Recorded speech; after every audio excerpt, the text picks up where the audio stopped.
For the frozen tundra comes the strongest of competition. It's about to get real from Atlanta, Georgia as the holiday season approaches. Tonight, winter is coming, courtesy of AEW Dynamite for it's Wednesday. You know what that means? The Samoa Studios are back here once again for your continued coverage of the Continental Classic as well as the conclusion of the AEW Women's Tag Team Championship Tournament. Welcome to our watch-along comedy presentation of Winter is Coming. Welcome to the pre-show discussion. Hello, everybody. Welcome back once again to the Pappelallee Studios. You know what this is. You know who I am. I am the voice of the SRS, the simple man of the simple brand, forever grateful for all things professional wrestling, damn it. With me, as always, is Santa's helper number one. He is the living embodiment of Christmas spirit, the Renegade Wrestling JJ Woods. And thank you all for tuning in once again to the Pappelallee Studios for continued coverage of AEW Dynamite and the Continental Classic across Dynamite's collisions. Please like, subscribe, comment, and tell a friend. Again, you want to dictate the conversation, super chat, simple as that. Tonight we got a hell of a card for you. Gold League action continues as the Pro Star Kyle Fletcher takes on Speedball Mike Bailey one-on-one. Reigning and defending Continental Classic champion Katsuyori Okada will go now up against Jungle Jack Perry since Darby Allin unfortunately had to vacate his spot due to injury and not being medically cleared. Eddie Kingston will get his chance against Samoa Joe for the AEW World Championship. We got our tornado tag team action ahead with Swerve, Strickland, Hangman, and Page taking on the Ops, Powerhouse, Hobbs, and Katsuyori, Shibata. And we will crown queens of the ring for the first time ever for the AEW Women's Tag Team Championships. Harley, Canva, and Nightingale take on the Timeless Love Bombs. Timeless Toys Women Shirakawa to crown the inaugural champions. That and all that and so much more ahead as we bring you our coverage tonight of AEW Dynamite. Winter is coming. So first and foremost, JJ, thank you once again for joining us along the call. How are you this evening, my friend? Can you hear me okay? Yes, sir. I can hear you clearly. Okay, cool. I am doing well. I think you know why I'm here. Oh, what match really? I am here for. Mr. Indecisive. Damn right. Damn right. And you're going to have a field day with me for the next 2 hours and 45 minutes. Damn right. But you know what? I don't even care. I torment you enough. That's fair. You are a good sport about the torture. I have to be. Someone has to be. So I wouldn't say I'm looking forward to the torment, but I am here for one reason and one reason alone. So why don't we go ahead and talk more about how we got to this point, since that is the reason you're here. Because as advocates of women's professional wrestling, folks, and he literally has a favorite on both sides, in case you don't know, these four incredible athletes came together through this tournament to make their way to this finals in the first ever AEW Women's Tag Team Championship Tournament. Going through the field of the Sisters of Sin to make it to the finals, as of course Megan Bain and Rachel Fear were found on the naughty list, received a nasty gift from Luther in the form of a shoot to the head and so much more, as time story showing Mina and Shirakawa punched their way to the finals, of course beating Rico and Alex Windsor in the opening round, as the Babes and Rats bracket buster beating Athena and Mercedes Monet, which all led us to glasses of champagne with Toni and Schiavone drinking into this first time ever Titanic Tag Team Clash, where one of these duos will lead the AEW Women's Division as the inaugural AEW Women's Tag Team Champions. Former rivals brought together, as of course Harley, one of her very first matches in her career was against Willow Nightingale during the AEW Dark days, when both were literally in the genesis of the AEW career we know them as. Thomas Toy Storm, the most evolutionized character in professional wrestling business and women's wrestling history, some would say. And Mina Shirakawa, everyone wants her, everyone loves her. Former, of course, actress, former Stardom champion, Wonder Stardom champion, as these two have danced, tagged, fought each other, and now have worked together. Which brings us to this unique Titanic clash of unorthodox friendships, if I'm being perfectly honest. So, JJ, again, looking at the tail of the tape here, what do you think is the biggest intangibles on both sides going into this match? Well, I do want to correct you on one thing you said at the outset. Go for it. I don't have a favorite on each side. Oh. I have a proverbial baby mama on each side. I love all four of these women. Respect, same. I am a huge fan of all four of these women. I think most people two, and Mina, Violence. Mina and Continue. Willow, Mina and Willow for obvious reasons. Harley, you just can't go wrong with Harley. You can't. Wasn't sure But you can't. think about her at first, but once the mini Monet part of her gimmick started to evolve, I really took a liking to Harley. Sure, part of it was probably because I'm so anti Mercedes, but the whole ventriloquism puppetry aspect and being a lifelong Muppets fan Oh, really here we go. connected me to her. The Muppets connection. And then Timeless Tony Storm, I will open this up for anybody to come on a stream and debate me. The greatest character in AEW history. As an AEW Day One watcher, I second that. Continue. One of my biggest things about AEW has always been they don't have enough characters, they don't have enough storytelling. Toni Storm is the complete argument against my point. She's one of few exceptions to the rule.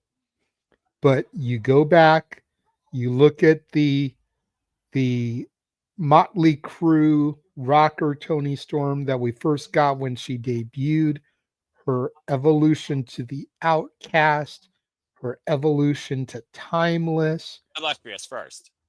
illustrious to timeless, to now this Carmen Sandiego-esque version of timeless that we've been seeing in recent months. Eleanor.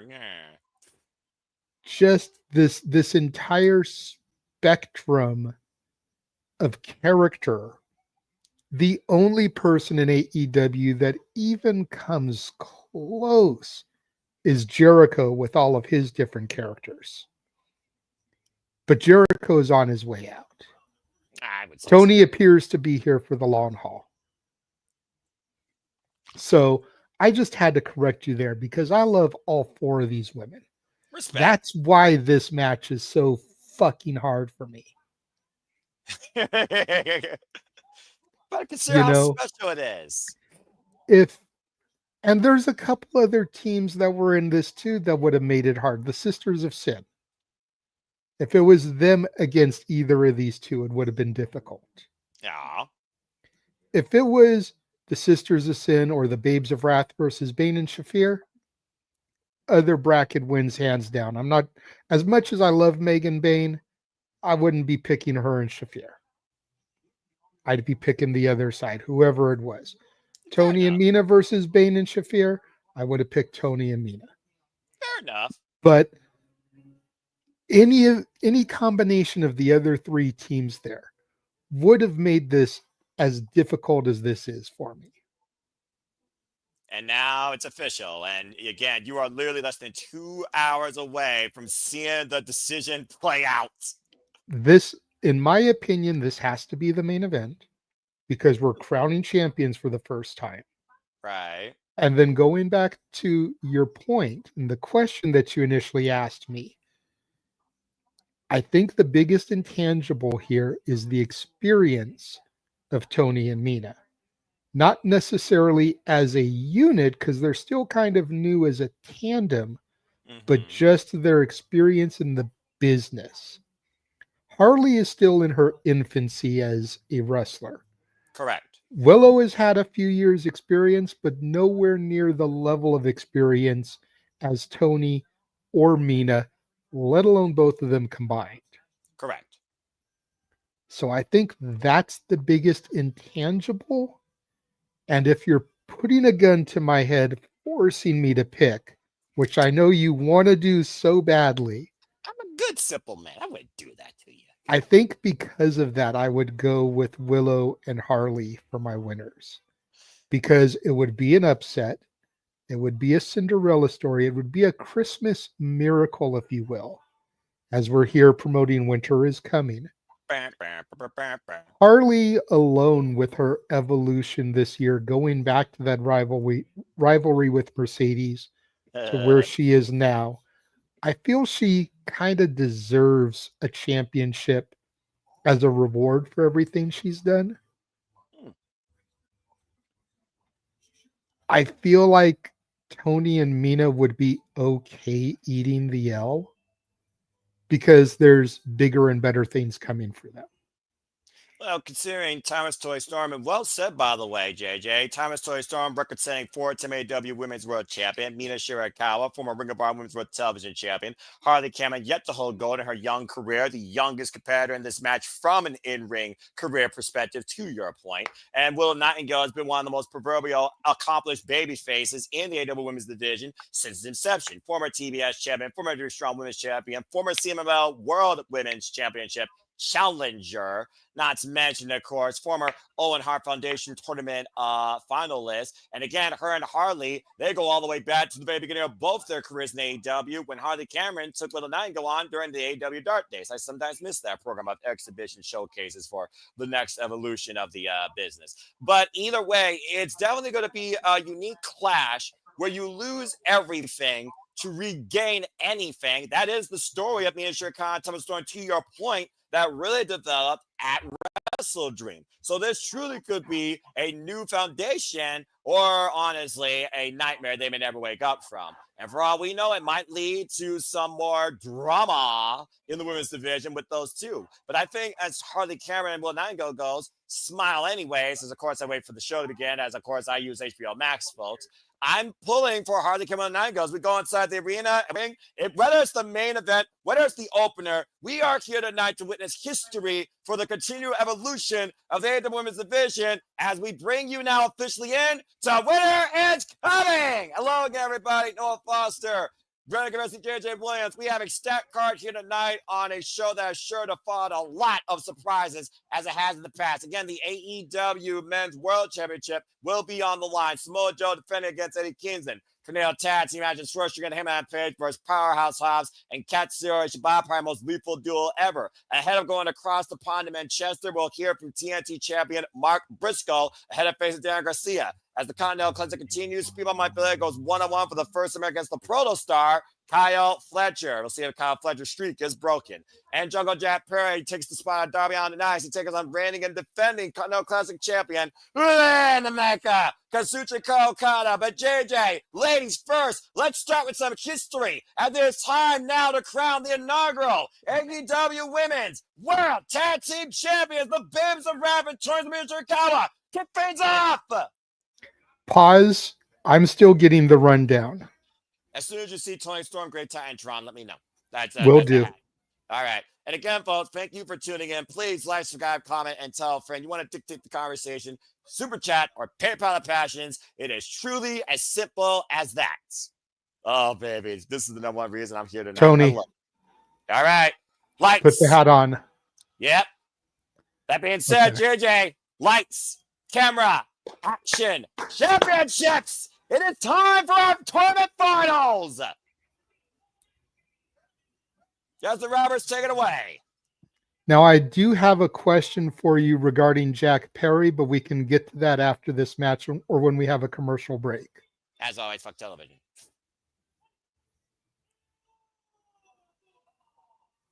Timeless Love Bomb semifinal win over the Mega Promos, Marina Shafir and Megan Bain in a holiday hardcore death match with the return of Lufa Claus, showing who was on the 9 list, delivering a heel to the forehead, of course, of Marina Shafir. I don't know if it's on purpose or not. Knowing Toni and knowing RJ City, who's been heavily involved in this, it probably is. But this shit has given me Spy versus Spy vibes from the old Mad magazine. I mean, they got the gloves, they got the matching jackets, the yin and the yang to each other as you get ready to feel the wrath and the overwhelming power of positivity with Willow Nightingale and Harley Cameron, the Babes of Wrath, the other side of the bracket. Again, folks, this inaugural AEW Women's Tag Team Championships Tournament. It started with 8 teams. It went down to 4, and here are your final 2. Willow Nightingale and Harley Cameron, who punched their ticket, beating the Sisters of Sin. That really destroyed everybody's bracket. As Harley Cameron and Willow Nightingale are looking to make history tonight, and Harley Cameron is looking to win her first championship in her illustrious young wrestling career. And of course, They beat Athena and Mercedes Monet to make their way to the quarterfinals. Harley Cameron pinning the Ring of Honor Women's World Champion, the Forever Goddess. And of course, this wasn't originally the plan, as we thought we might get Chris Statlander and Harley Cameron, as Chris Statlander solely focused on the AEW Women's World Championship, but did not let Harley hang and dry. As it seems the past of Willow and Chris, there may still be a little bit of animosity there, but it looks like they're all a little bit more coexistent. And there you see the inaugural AEW Women's Tag Team Championships graphic. Aubrey Edwards, our rep for this contest. All women's showcase. Freaking love it. Let's hear it for Aubrey. And the Power Rings! We're on the way, JJ, for history! I was deciding to be a fan of AEW wrestling. Kana will tie up here with Mina Shirakawa and Harley Cameron. As we talked about before, JJ, you talk about the level of experience with all four of these athletes, as AEW Dynamite is the top on the X. Use the hashtag AEW Dynamite, or winner is coming. As of course, winner is coming has led to so many tremendous firsts and moments, including Sting's debut, Ricky Starks and MJF, and tonight we're crowning inaugural Women's Tag Team Champions. You know, it might be cold, but for some reason, Mina Shirakawa can heat up any room. I don't know what it is. That's like the understatement of the year. These women can heat up the room. That's fair. And Harley Cameron, of course, born out of Australia, multiple disciplines, including ventriloquism, a college degree, but wanted to become a professional wrestler. Nice roll through there out of the corner. And oh my, what the, I don't know what to call that. All right. I guess Mina wanted to take, Harley wanted to take Mina to Motor City. There you go. Spinning Sobot. I mean, I'm just pretty close to Detroit, folks. Motorboat City. Motorboat City, Jesus Christ. And oh man, both went down hard. I got a little hot there for a moment. Easy there, Noah. You're the calm, simple man. You don't get flustered by that type of stuff.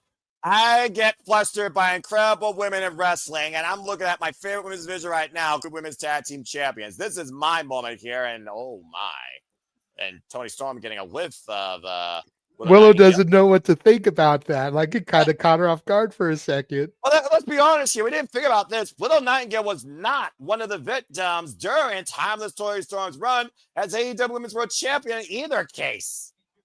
So this is kind of a first one-on-one when you think about it. At least with this inauguration of Toni Storm. We saw what happened when Outcast Toni Storm took Willow Nightingale on a double or nothing, ended up biting her knee to hold on to the AEW Women's World Championship. Again, Toni Stormberg is saying four-time AEW Women's World Champion Nightingale and Toni Storm and Harley Cameron now with the waist lock. And okay, now we got all four bitches brawling. I'm fine with this right now. Breaking down here early, JJ, as expected. Irish reversal. Thomas Love Bombs tossed to the wayside on the apron. Harley Cameron used to take Toni and Mina down to the floor. Harley Cameron setting up with a Nightingale for something big here off the apron. Cannonball senton. You talked about the intangible being the level of experience, not only as competitors, but as a tag team duo. Again, I saw Thomas Toni Storm and Mina Shirakawa first team up back last year in October in Stardom. So they definitely have the longer history there of knowing each other as a duo. Nice Cazadora, body press, cover, combination for the base of ref, gets a 2 count. But we've also seen JJ strange bedfellows, or fellas, I guess in this case, literally hit, out the gate. And I think I've really surprised people in this bracket. Yeah, no question. I mean, they may seem like strange bedfellows on paper, but they're so similar in their structure as far as their character design. Right. And a backbreaker over the knee by Thomas Toni Storm and Mina Shirakawa going to the other partner, tag made. Now Mina is legal. Mina, like I said, former Mina, Wonder of Stardom Tag Team Champion, Artist of Stardom Champion. Those are the trios titles, by the way, in Stardom, folks. Tag made. And of course, the Glamour. Mariah May and Mina Shirakawa are former Goddess of Stardom Tag Team Champions. Those titles will be on the line, by the way, at Stardom Dream Kingdom at the end of the year. Good strategy so far. Here we've seen this before, JJ, off the shoulder. Oh! Then a drop down, the cover, hook on the far leg, back press, and a 2 count for Mina. Nice corkscrew body press assist there. Yeah, modified tornado off the shoulder of Timeless Tony Storm. We've seen a lot of great innovative offense here on both these duos, despite the short range history of them as tag team competitors. Nice backdrop suplex there by Harley Cameron, making the tag to Willow Nightingale. Willow legal now. Willow, of course, previous participant earlier this year in the CMLL Grand Prix. Taking down Toni Storm, taking down Mina. Now squaring up against both Timeless Lovers here. Oh, man. Laying it in on both these young athletes. The Babe with the Power, as she's known as. The unorthodox Babe with the Power Bomb. Dish out the midsection. The Irish Whip breaks through the banner. And Mina and Toni taking out a double lariat. You know what I think would really help solidify Willow as the Babe with the Power as we see her pounce the Timeless one out of the ring? Period. Continue. I'd love to see her Dr. Bomb Toni and Mina together. Oh, Jesus. Stack them up like cornwood. Well, you put a period on the pounds. We see an exclamation point of Willow Nightingale winning. Stay tuned. It's AEW Dynamite. What's coming continues after this commercial break. Or if you're on TBS, Restaurant Quiet Picture in Picture, fuck television. I have seen Willow Nightingale powerbomb two people before, but not like stacked up on top of each other. Like you've seen them modify, electric chair lift, body press hold, double drop down. But I would love to see like the double tier electric chair power bomb sit out. That would be crazy. And I think that Toni and Mina are small enough that she could pull it off while still making it look impressive. I think you got a good point there. Just looking at the chat again real quick. Again, thank you everybody that's tuning in. Christopher the Karen's Effect. Good to see you. And also shout out to Bottom Man.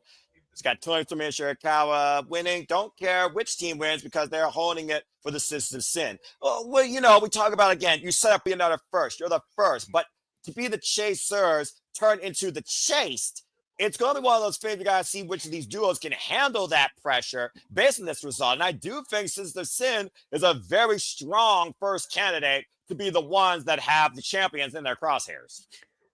But I don't think it's going to be a short-term run either. Like whoever wins tonight, I don't see losing it, barring injury or something, until Double or Nothing.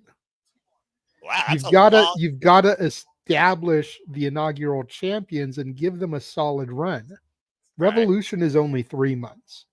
Dynasty is 4. Double or Nothing is May, and that's really the first major pay-per-view of the calendar year.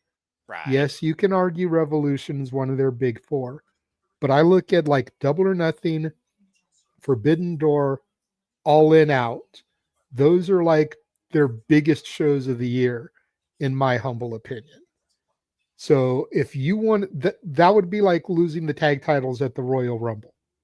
If we're comparing Rumble, Mania, SummerSlam, Survivor Series. I think that's fair. Good 5-month run gives a little solidification.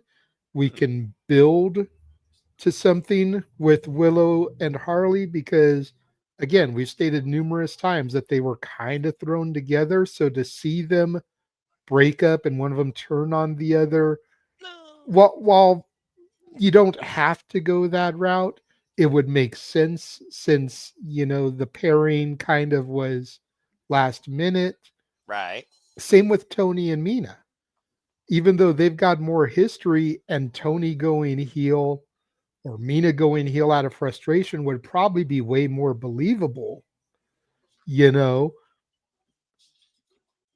then you build to Sisters of Sin. You let them, or whoever is going to be the next champion, you let them kind of get that momentum. You build up story. You give title opportunities and number one contenderships. And maybe they just keep getting it snatched away from them by someone else who's younger and hungrier and maybe wants it more until they can finally claw to that spot.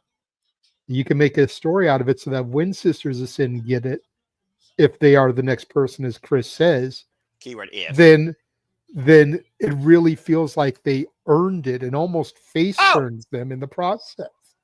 As Willow Nightingale's face got planted into the mat, great disposition and creative storytelling there. Hiring folks in AEW. Tab made a Harley Cameron, tab made Willow Nightingale, running drop kick by Harley Cameron as continuing fast and furious and Mongolian chops right now by the former 4-time AEW Women's World Champion, throwing Harley into Willow. Harley is legal, by the way. Remember, it was Timeless Toni Storm that got the biggest package, DDT, on Harley Cameron to win that fatal 4-way tag team match to earn the stipulation choice against the Mega Problems. And I wouldn't rule out the Mega Problems being the last time you deal with that problem either. Talking about just the System of Sin. Now looking for the crossface chicken wing. Well, Nightingale come to the aid of her partner.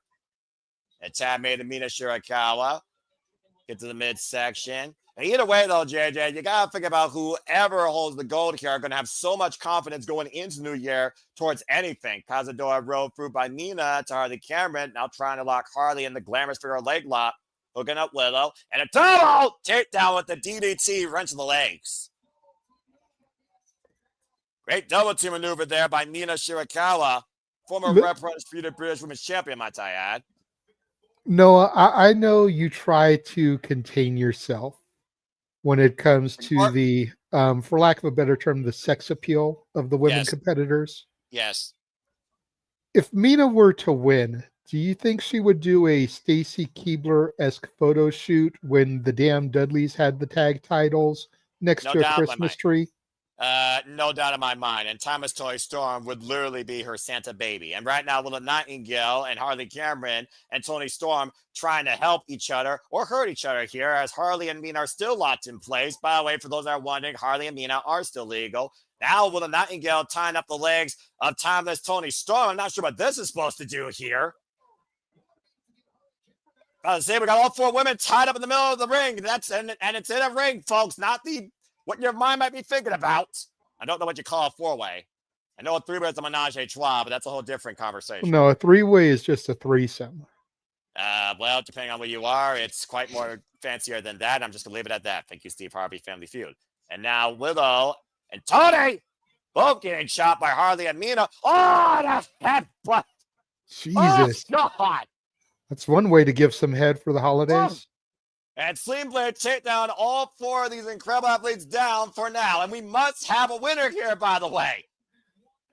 And again, folks, stay tuned when we continue the collision courses here at Winners Coming Collision this Saturday, 4:30 p.m. Eastern Standard Time, live coast to coast. We will be coming here at the Samoa Studios ahead of John Cena's last match, the Saturday's main event. You will have special guest commentary, by the way, during John Cena's last match. And that announcement will be made later in the week, if not tonight. And right now, we got opposite corners here. Again, I must stress, Harley, Cameron, and Shirakawa, they are the legal women here. Thomas Lovebond's getting the better. Willow dropped on the apron. Now Timeless Toni Storm coming to the aid of her forever Lovebond partner, Harley Cameron, in a world of trouble here. Set up for the Russian leg sweep. What is this maneuver? Coming off the top rope! And Toni Storm hooking up Harley. Star Zero! Uh-oh. And Mina with the cover. 2. It's not the final cup. The set-top breakup. That old sequence right there, mere seconds away from crying time. It's love bombs. The AEW Women's World Champions, JJ. Oh! Good Lord. Come on, Willow. And suplex to Toni Storm on the floor, neutralizing her for now. The 2 women that are legal are still in the ring. Harley Cameron and Shirakawa been in this match for a long duration, JJ. I think they're really trying to prove Harley's mettle here. It's like a final exam for her.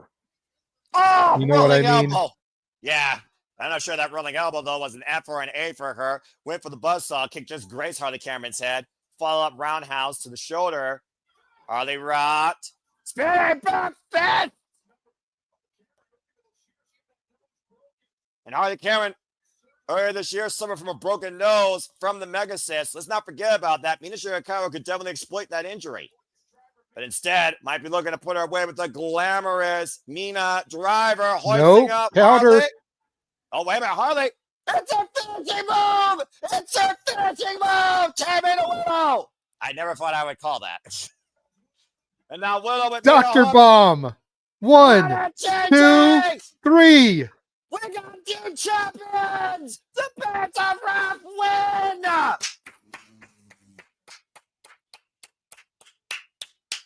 Willow Nightingale and Harley Cameron are your inaugural AEW Women's Tag Team Champions. What a moment! Harley her first accomplishment. That's one heck of an unorthodox duo, JJ, that I don't mind going wild tonight. Congratulations, Harley Cameron and Willow Nightingale. You did it! Oh, that was awesome. I'm very happy. Woo! Willow's saying first ever, baby, first ever. Let's go down to Renee Paquette to celebrate with the inaugural champions, the Babes of Wrath. Or remarkable Renee Paquette. I'll let you take transcript. Woo! Man. So happy for Harley Cameron, especially. I'd love seeing him first. Well, now, if Willow can beat Stat, she'd be the first ever Triple Crown. She'd be the Grand Slam. Well, there's only 3 titles. You can't, that's not a Grand Slam. Okay, fair enough. She's saying she's proud of herself, of course, but she's really proud of Harley. We got to be proud of Harley. Look how much Harley's grown. Harley's been a breakout star this year, in my opinion. It's been a rough year not knowing who's there for me, but Harley always has been. They earned it. Crowd chanting, "You deserve it." And again, they earn it.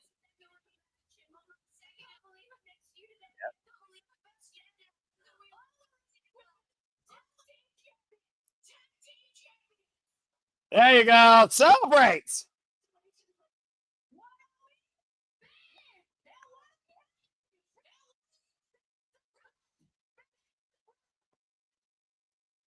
Babes of Wrath. I know you're going to be saying that all night long, JJ. Harley Cameron, Willow Nightingale, ladies and gentlemen, are your inaugural AEW Women's Tag Team Champions. What a moment here. Kicking Dynamite off with a bang. Oh. Wait, whoa. Hold the phone. Mina looked like she was about to attack Harley. I mean, you got to respect, though, what was done here. I mean, it was fair and square in the middle of the ring. Handshakes. Get to give the people what they want. That's what it's about, damn it. Sportsmanship. I love it. Mina trying not to get emotional. JJ, control yourself, bruv. That's women's professional wrestling, damn it. That's a women's tag team division I'm so far very happy to see a strong genesis of as Mina and Toni leave the ring. Again, congratulations to Harley Cameron with a Nightingale, the AEW Women's Tag Team Champions. Babes of Wrath are going to make this whole division feel the wrath and happiness. Speaking of Wrath, still to come tonight, tornado tag action. Swerve and Hangman taking on Powerhouse Hobbs and Katsuyori Shibata of the Hobbs as Samoa Joe looks to defend the goal and show to Kingston how real he is and why Eddie Kingston will never be nothing more but a bomb as the AEW World Championship on the line. Let's hear from them as we prepare for the rest of the card, but also let's celebrate again. Willow and Harley did it! That is a hell of a foursome. I'm not going to lie, though, seriously. I'm just going to leave this up for now because this just makes me happy. Oh, man. See. JJ, you know as well as I do. When Joe speaks, you listen. Yep. The person whose footsteps you followed in, Eddie.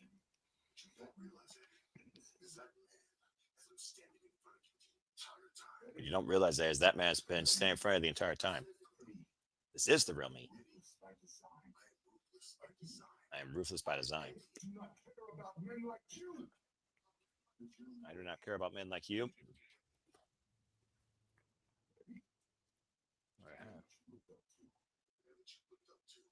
Look up to.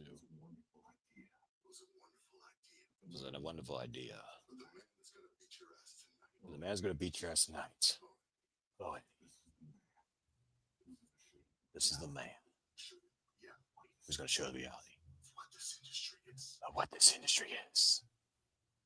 JJ, why is it when Samoa Joe whispers, he sounds even more terrifying? Because he is. Accurate. Okay, anyway, as we got a commercial break, fuck television. One more time. Congratulations to the inaugural Women's Tag Team Champions, the Babes of Wrath. Wow.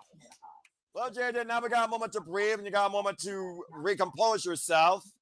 How are you overall feeling? No more torture. Nothing but grace. It's I done. feel good. I feel you good. Would? You know that you would now? Yeah. Look at him. Keep looking, folks. That's a happy man. That's a sigh of relief. Let's go ahead as he tries to get our response to look at some of your comments here real quick. Shout out to my friend Sandy. Always following along. Since watching the Wild thing, way upstairs, mom said I was over dramatic on seeing the smallest things, but I told them that Noah was more dramatic. Dramatic, passionate, you tell me. If I could ever call a match from Marmanello, I would. Damn it. Thank you, JJ. That's the picture that we need. Ladies and gentlemen, again, your inaugural AEW Women's Tag Team Champions, the Babes of Wrath, Willow Nightingale and Harley Cameron. Oh, that is a beautiful sight. Congratulations again to Harley winning her first championship. That's even more special, in my opinion. And it looks like she's actually considering this to be a big upset. JJ, what are your thoughts on that? Like I said when we were discussing it, on paper, it's definitely an upset because Toni and Mina have the years of wrestling experience. DJ beat you to the punch, the inaugural of the tournament. Shout out to Rock and Ropes. So definitely it's an upset. But it doesn't even matter. It doesn't matter what you think because you can't go wrong either way. Apparently, exactly. Nick said Mina and the Harley. So that wasn't even a team to begin with. But Mina and Harley, I mean, they faced each other before. They could probably be a duel. I wouldn't be surprised to see these four get together at some point again. Let's not forget, they were on the same team during the AEW Women's Blood and Guts. By the way, that match was fucking incredible. I totally expect them to run it back at World's End. Oh, yeah. Oh, World's End? Really? Think about it. It's in a couple of weeks. Got to have a tag title match on the pay-per-view if you really want to help establish it as a championship. I guess that's true. 2 weeks isn't really enough time to build a story for another challenger. Right. So run it back. Then you get Toni and Mina on the pay-per-view. You keep them out of singles competition for the world title against Stat. You open Stat up for whoever else. Jamie Hayter, Sky Blue, Julia Hart, somebody. So I think that's the way to go. And like I said, if Willow can win the world title, she will be the first ever women's Triple Crown champion. Stat was the first to win the TBS and the world title. Correct. But now there's tag titles. So she has to get those to be Triple Crown. Willow's been TBS and the inaugural tag. So storyline dictating, if she beats Stat, because there's still unfinished business there, she would be the first Triple Crown. Well, you're talking about time and storylines. John Moxley is trying to outrun Father Time as John Moxley has a horrible Continental Classic, but is not looking at the losses. He's looking forward towards what he calls the inevitable challenges. Talk about if you're not willing to work. The hungriest individuals in professional wrestling.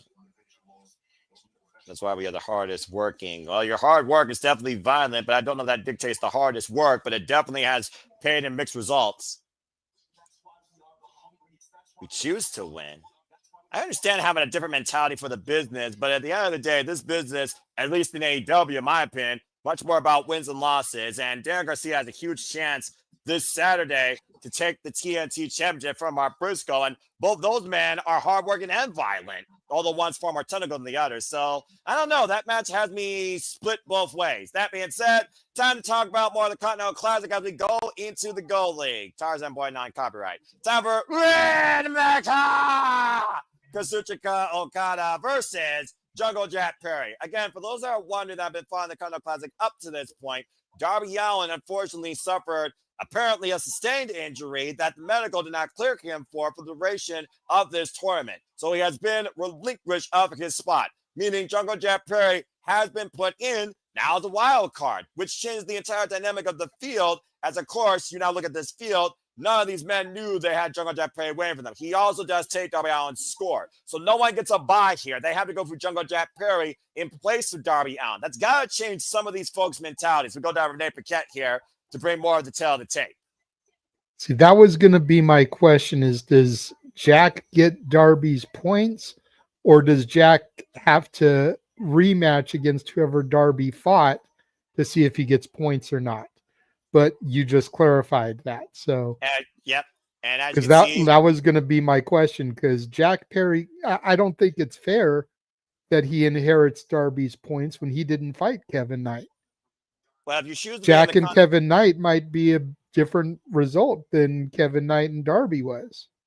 To be fair, JJ, that match still could happen if we have a unique tiebreaker scenario. But if anyone needs to win right now against anybody, it's the reigning and defending, arguably best tournament wrestler of the modern era, Rainmaker and Continental Champion, AEW Unified Champion, Kazuchika Okada, who, if he wins this round robin tournament, he will surpass Mr. August, Masahiro Chono, for 6 round robin tournament wins, not to mention make history winning 2 consecutive Continental Classics. Of course, Okada, to many people probably were surprised, started off, as you can see, with a loss against the Proto Star Kyle Fletcher, a man that already has a win on him from last year's Continental Classic tournament. Getting his first 3 points against the Bastard Pac, and of course, Kazuchika Okada, Jack Perry, they were once on the same side, known as the Elite, wanting to change the world and take Tony Khan out. Boy, how time changes after a year. And again, for those that are wondering about these matches, they are pure one-on-one contests. There is a 20-minute time limit, 3 points for a win, 1 point for a draw.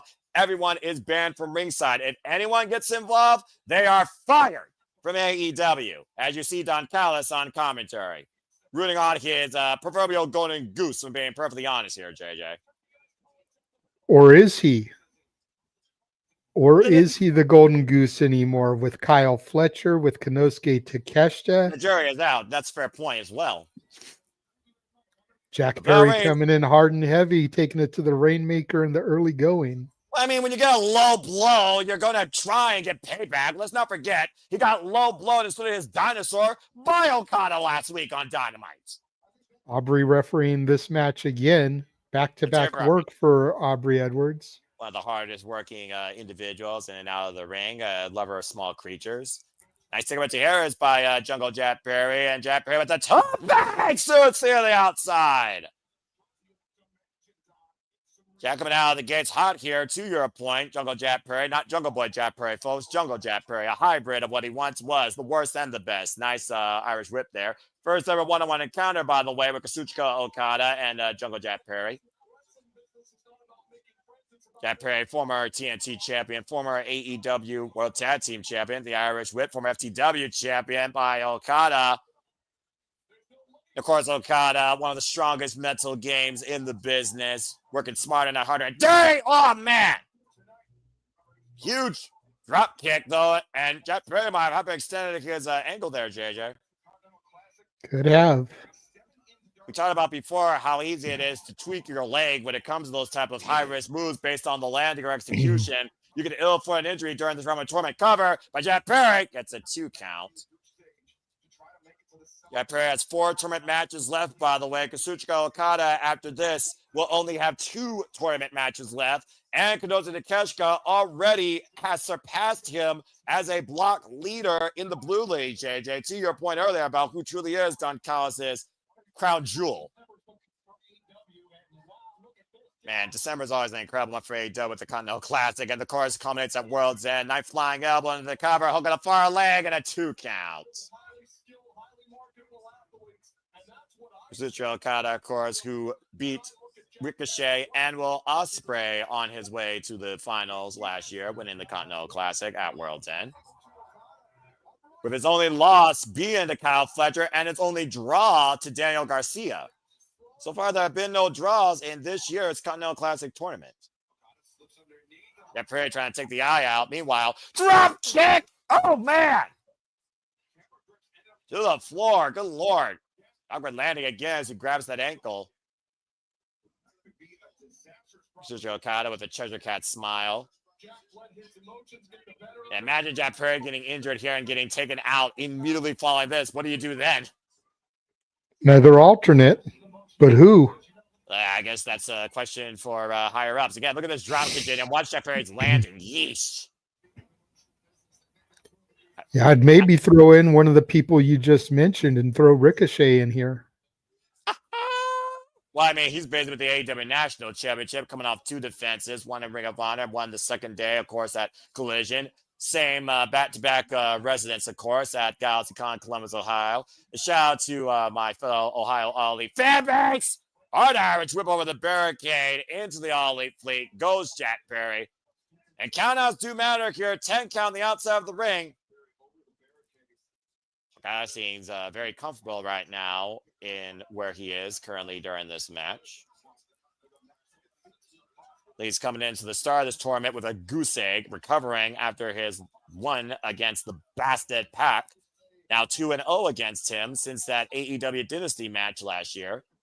Now Hook in, Jack Perry, DDT! Draping DDT from the barricade.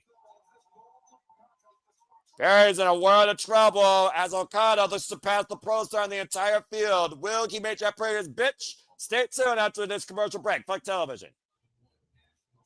And of course, in the Blue League, as I said earlier, this past Saturday on Collision, Kenosi Takeshita went up to 6. Wyatt Clark has only lost to Mascara Dorada and stayed at the 6.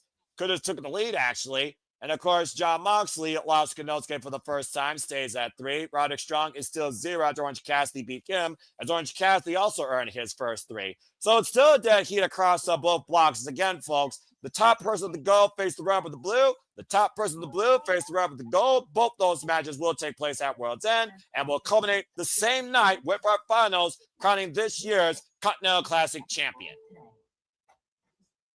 And of course, we'll be covering that here at the Simple Lava Studio, December 27th, that and so much more with GCW, WWE, and so much to come here out and out of that, including holiday festival shenanigans, led by Ranker Wrestling JJ Williams. Again, folks, we are your one-stop spot for all the coverage across all things wrestling. Shout out to W Fam, this is your first time tuning in as we cover the biggest shows, specials, pay-per-views, PLEs for WWE, NXT, AEW, ROH, TNA, and other promotions including not limited to HOG and GCW and JCW. Of course, JJ recently went to a GCW show. There's a lot on the tablet here in December besides the Continental Classic that we are covering in full, so please stay tuned. See. Comments real quick. See. Dun, dun, dun, dun. And again, I mean, do I need to say anything? JJ, you could talk just simply about what this means and what we're doing following his last match at Saturday's main event against the Lean General Goofer. I mean, the thumbnail speaks for itself, folks. Yeah, I mean, this week's shenanigans is going to be straight up a Cena tribute. You know, we're going to be talking about favorite matches. We'll even dive into some of Cena's movies for those, unlike Noah, that have actually watched him.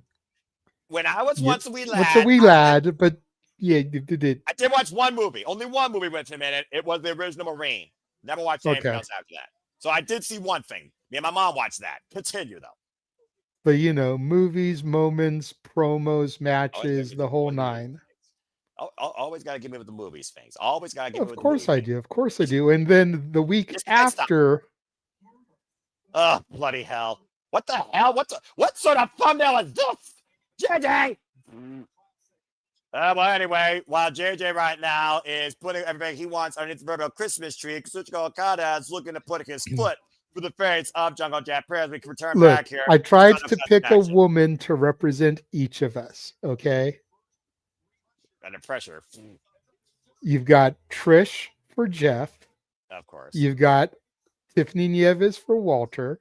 Of course. Natalia Markova for James. Of course. Mina for you. And I took Stephanie Vaquer.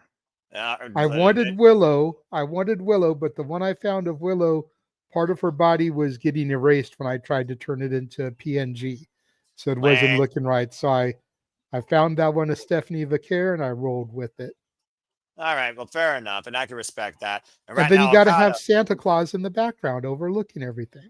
course, it had to be McFoley because he's the embodiment of the Christmas spirit, as the spirit of Jack Perry's wavering right now. They, of course, in the standings, folks, by the way, for the Gold League and the Continental Classic.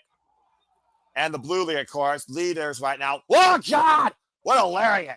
Cano's going to catch Gan Klaus Noli tied at the top of the block at 6, while John Moxley, Mascara Dorada, and Freshly Squeezed Orange Cassidy are all at 3. Roderick Strong is the only one in the Blue League with a goose egg after 2 matches. And Jack Perry might remain there if he doesn't overcome the Rainmaker.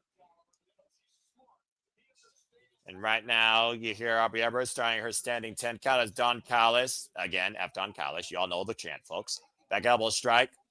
Elbow shiver. Follow up knife edge chop. Great offensive fury here by Jack Perry, trying to mount a comeback here. Out of the corner. Oh, wow. Up and over. Mikado Kata down the German. Tremendous recovery there by Jungle Jack Perry. Jack Perry looking for his jungle war right now. And Okada slow to stir. Take a look at the replay here, JJ.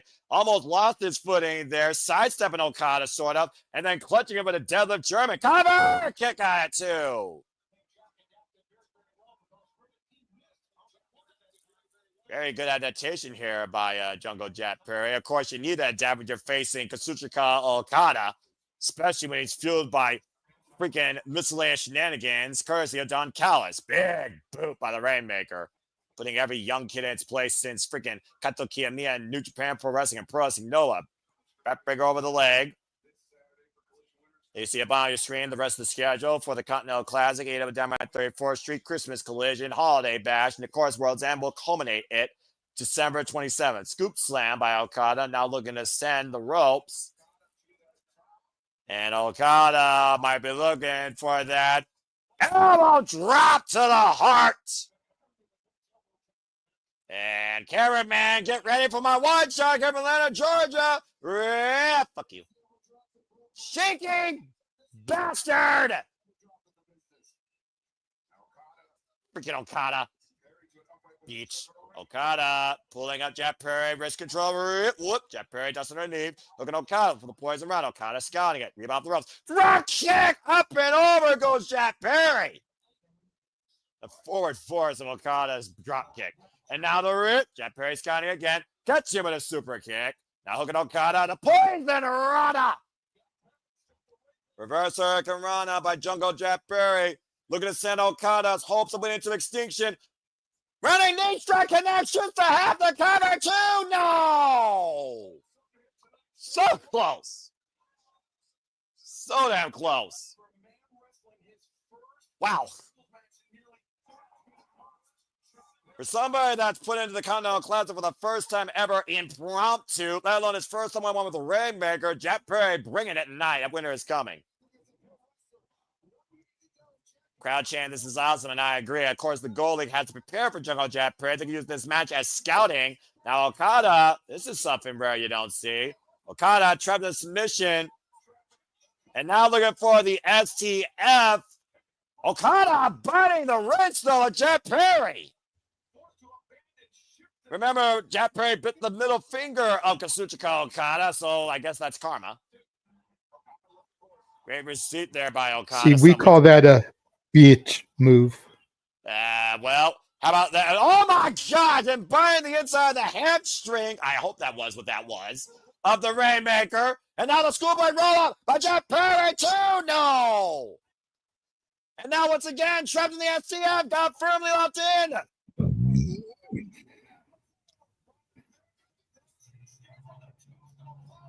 Brian very unorthodoxly surprised there by the unorthodox nature of Jack Perry. Will Kazuchika Okada tapper force his way to the rope break. Okada on the verge of tapping. I haven't seen Okada tap since he tapped to one-arm Bryan Danielson, of course, at the Forbidden Door. And you see right now, Okada just trying to find some sort of reprieve on the outside or maybe cause disqualification. Again, Jack Perry knows he can't use that. Cannot go back to his dark ways of his past or he will risk losing this match. Disqualification does count. Yeah, see, and if Okada had tapped, then a strong argument could be made that Perry should get a redo in that Kevin Knight match with Darby having been eliminated. Oh! Well, about to Because say, who would have thought that Jack Perry would beat Okada? I mean, if you're using the same move as Brian Danielson, the same technique, I mean, the jury is out haunting ghosts of Okada's past. I mean, again, Rainmaker, swing and miss. Dropkick scouted by Jack Perry, surviving the short range Rainmaker. Looking once again for that running knee strike. Okada catching him, though. Emerald explosion! And now Okada with wrist control. Rainmaker! Cover! 2. Okada goes to 6. Bitch.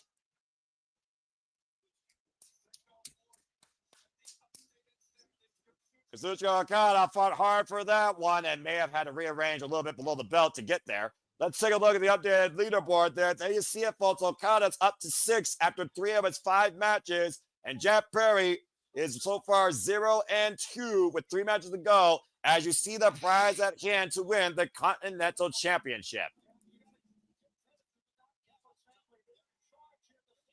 But of course, Kyle Fletcher was already at 6. He has the potential to lead the block tonight if Speedball My Billy does not play spoiler.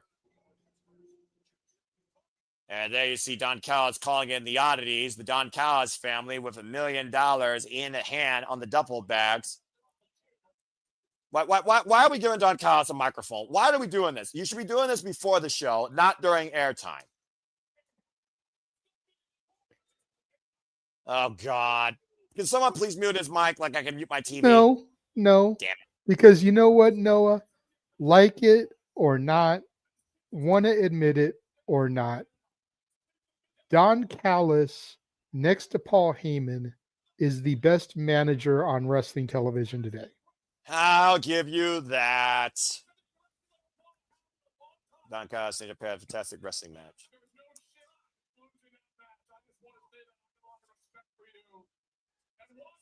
Is he going to try to get Jack Perry to join the Don Callis family? That'd be ridiculous. Get the Bucks $1 million. Try to. Performance tonight. Maybe I try to get that money around town. JJ, I hate you, Nostradamus. Don't you do it. Don't you freaking do it. And shout out to the Ugly Sports Entertainment Show. Thank you so much for tuning in. Happy Wednesday. Happy winter break. Happy winter is coming. Lack focus and lack direction.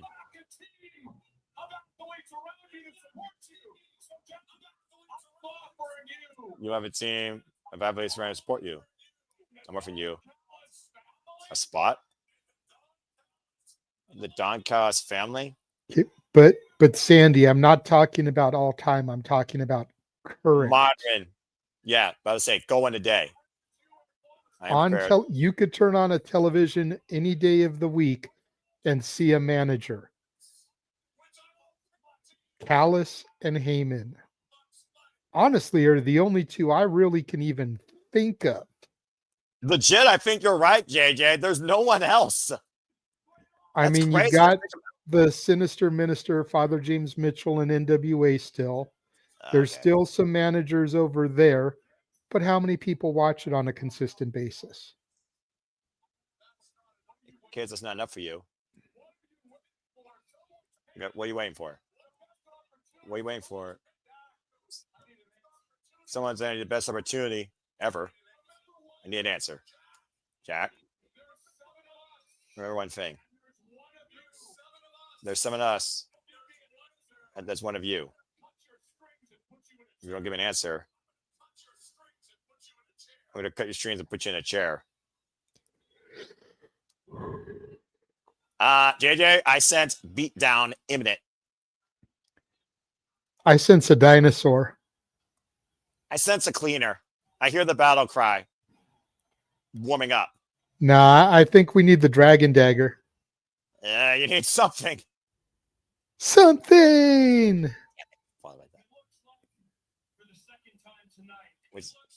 It looks like for the second time tonight. I might bite off a little more than 2. Oh, Jack Perry! What the hell are you thinking? He brainmarked David, but it's still 6-on-1. And Don Callis right now trying to get out of harm's way. Oh, boy. Tarzan boys playing. Here comes the boys dinosaur. That's fair. Dun, dun, dun, dun, dun, dun. And still the numbers game, though, JJ. Look at that. Okay, right now where's the elite? I don't know. Wait a minute. Who's right there. Oh, man, the Jets with chairs. Oh, man. The reinforcements arriving.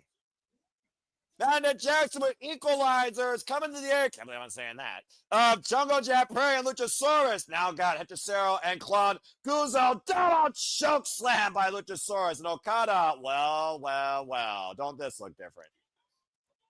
BTE trigger. Payback is a bitch. BTE trigger for Okada and Don Callis with the money in. Don Callis, you can't pay your way out of this. Finding himself between a rock and a hard place. This is the moment that Don Callis officially fucked up. Trying to pay off the Young Bucks, and Kanosuke took the Super Kick Party bullet. Wow. And Luchasaurus choke slam to the right-hand man, Rocky Romero. And look at the rest of the Don Callis family scurrying away like the rats they are. What does that tell you, JJ? Kanosuke the Catch got protecting Don Callis. Either way, it looks like weird. It feels weird to see Jack Perry back with the Young Bucks, right? And they're all baby faces. Well, and we go backstage to the conglomeration with the brand new AEW Women's Tag Team Champions. What a happy day for this unique family. Except for Roddy. Roddy refuses to conglomerate. Well, he says he's not part of the conglomeration, but Orange Cassidy also beat him this past Saturday. Oh, look at that. It's a celebration backstage. Mascara Dorada, timeless love bombs. It's going to be a great night for the Fed wishes this was 2002, 2003, and we'd get some HLA out of that. Well, while you got that, we got Stat, who dropped Mercedes on her head and proved Stat where it's at as we look towards the AEW Women's World Champion and the downfall lately of the CEO who lost her Ring of Honor Women's World Television title to a very fired up Red Velvet that stirred a whole new recipe for success. Shock of the world Friday night. And Layla Gray, of course, was looking to take advantage of that as Mercedes when they dropped that baddie to hold on to the crown jewel of her portfolio, the TBS Championship, with a low blow to Christopher Daniels. So let me ask you this, Noah. Do you feel that this is the beginning of the end for Mercedes? Well, I would like to think that the descent into madness starts with insanity, and I think Mercedes Moné is literally falling apart at the seams, as we hear from Mark Briscoe next. Fuck television. I would say yes, and of course, I know she's got a couple of time matches coming up, including the Repro Undisputed British Women's Heavyweight Championship, the second longest title that she held, against former Progress Women's Champion Rico, coming up very soon in Repro. If she loses that, I think that Mercedes Moné is in for a very, very non-Merry Christmas. All right. After got a moment to breathe again, just to bring me up to speed. I did not beat the graphic yet. I work on that in a moment. Suchko and Kyle at 6. Speed on my belly, 0. Kyle Fletcher at 6. Could go to 9 to lead the block tonight. Speed versus Kyle Fletcher still to come. Kevin Knight at 3. Hack at 3. Jack Perry at 0. Jack Perry has 3 matches left. Kazuchika Okada has 2 matches left. And of course, in the blue league, as I can note that the catch got to take a bullet for freaking Don Callis. That was very interesting. John Moxley is at 3 with 3 matches left. Claudio Castagnoli at 6 with 2 matches left. Kanosuke Takeshita at 6, tied with Claudio Castagnoli with 3 matches left, including against Claudio. Roderick Strong, goose egg, but could play spoiler, and don't count him out because Eddie Kingston came from a 0-2 deficit to win his entire league. Because Mascara Dorada at 3 points, 3 matches left. Precious Jordan Cassidy also at 3 points with 3 matches left. Still anybody's ball game here to be the front runner and the runner up to punch the world's end to try and win the Continental Classic. Well, as we got a moment to breathe, let's go ahead and take a look at some comments here. Again, shout out to Brothers BKL Sports Entertainment Show for dropping by and tuning in. And spoiler alert, the trend's been set. Again, my stream is a little faster than yours. We saw that, so thank you, Sandy. It's all good. Again, we're pretty much right here in sync, having a good old time, jolly old time. Safet saying also, very interesting. Whenever someone takes the blow for another, most times equals a face turn. Canucks in the catch gun totally took the blow meant for Don Callis. And apparently, there might be a little bit more to that summit that we talked about, JJ.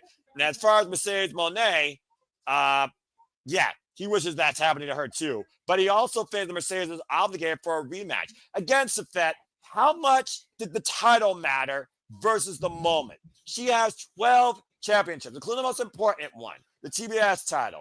I don't think she gives a damn if she holds that title again. She wants to make sure she holds on to everything she has now, particularly the TBS championship. Because the day Mercedes loses the TBS title is the day you see the last of the CEO, in my opinion.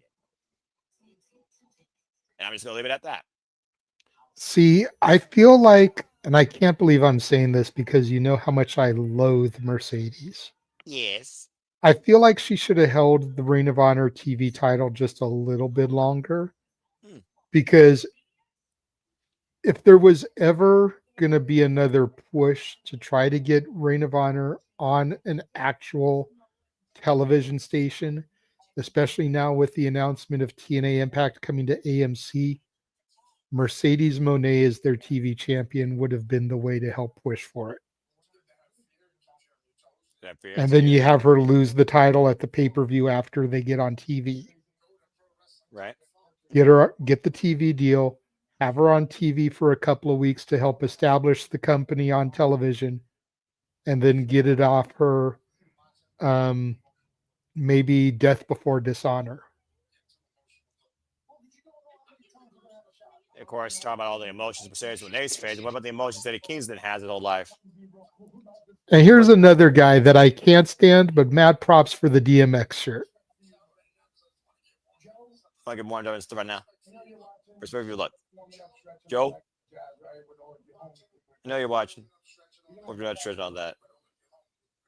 Your homie's gonna hook. You're gonna have to fight your life, dog. Ain't going down easy, dog. It's gonna give it to you. Well, Eddie Kingston looking to give the fight of his life tonight. Meanwhile, Toy Schiavone, the man that's been in the business for 50 years, let's go down the ring again and see what's next. As we welcome in the face of TNT, Mark Briscoe. It's not an AEW Dynamite show without this man giving me something to give me something to pontificate about, or a word of the day that may have more symbols than needed. Mark Briscoe, of course, the new TNT champion who man up, boy, dropping Kyle Fletcher on his head, looking to give Dan Garcia a Death Rider ass whooping in Cardiff, Wales this Saturday as we go coast to coast for 3 p.m. Eastern Standard Time. Mark Briscoe's first title defense against a former TNT champion. And a man he's also shared wins with against in the Continental Classic. He beat Dan Garcia in last year's Continental Classic. And again, the beauty of this starts prior to Saturday's main event. So we're covering both shows, folks. You got a triple feature of content coming on Saturday. All right, let's hear from Toy Schiavone and Mark Briscoe. This is a happy moment. It does. What time does it air on Saturday? 4:30 p.m. Eastern Standard Time. Oh, okay, cool. Toy Schiavone, you know. I was unaware of that, so I had set it up for Sunday at 3 Eastern, noon Pacific. Oh, okay. Because I didn't know. I knew it was in Wales, but I figured it was going to air at its normal time. I didn't know they were going to air it earlier, so I'll make the edit so that it can actually go live at the normal time. There you go, just for proof, JJ. Okay, I do have the graphics. I didn't even pay any attention. Nice. All right, let's listen to Mark Briscoe. I will let you pontificate with Mark Briscoe, and I'm going to go grab myself another tasty beverage. Okay. Got this little shot of beer on my shoulder. Now, the doubters, let's do out there. But respectfully, very clear, concise message. And that is, there y'all can kiss my big white ass. I freaking love Mark Briscoe. Fuck the doubters. Now.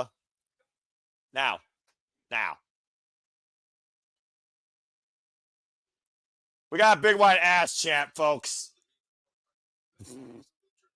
Big white ass chant trending worldwide.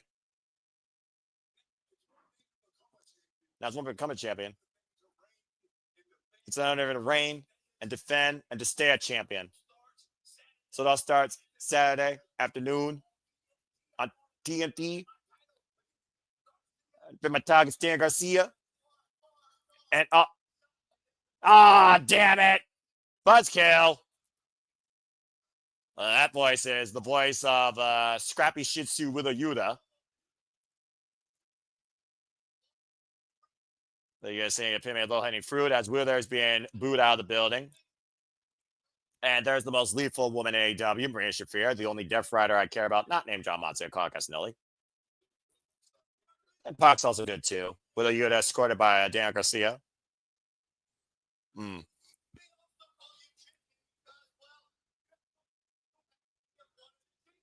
Yuta saying that Mark presents a male compared to one of the chickens he farms. If you Yuta chance running out.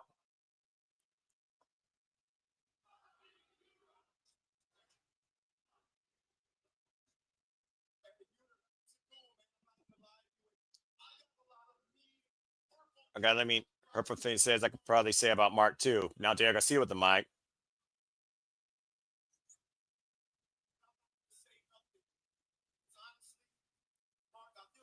But I'm not gonna say nothing because Mark, Phil, it's kind of bad for you, man. Everything about you just seems kind of sad. Dan Garcia, have you looked in the mirror lately? What's going to be more sad? When I beat you on Saturday, and I become a 2-time TNT champion. You have for your family, from your own bank.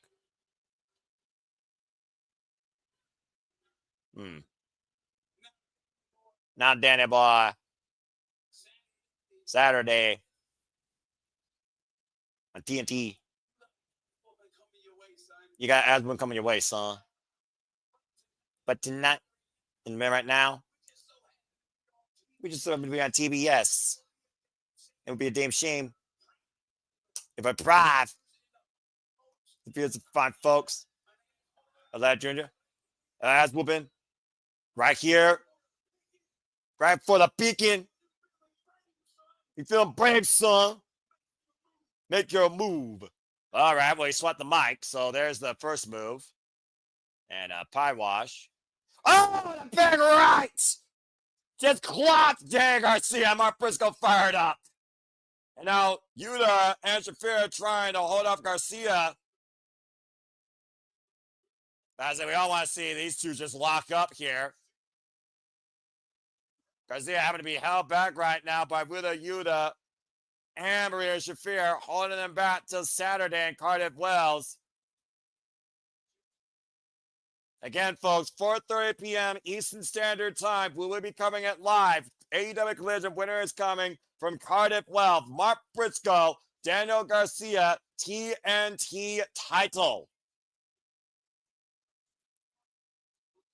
And Brian Danielson, who wants to endorse Darren Garcia in a higher regard above even with a Yuta for his technical prowess. Oh, wait a minute. What's going on backstage? Oh, my word. What the hell? The Triangle of Madness and again attacking local talent. Same what we saw on Saturday. Oh, and there she's at. Back on Saturday, she appeared. Trying to call it was a champion, but it's still 3-on-1. And just brain sky blue that chair. Oh! Yeah, right, bitches! Well, wow, Chris Statlander, not afraid of any spider, as Chris Statlander and Jamie Hitter look to square up and kick some spooky bitches' ass this Saturday in Cardiff Wells on Collision. Sister Sin running for the hills for now, while the Ops are running towards the ring, preparing for tag team action. As we get ready for this Tornado tag team match. Hello, JJ. Again, check. Yep, I can hear you. Stat dad's where it's at, damn it. Don't you mess with stat unless you are willing to fight. Meh. Katsuyori, Shibata, and Powerhouse Hobbs being escorted by the Ops Dojo. Statler is more legitimate than Jade Cargill at this point, considering she actually has competition and can fight.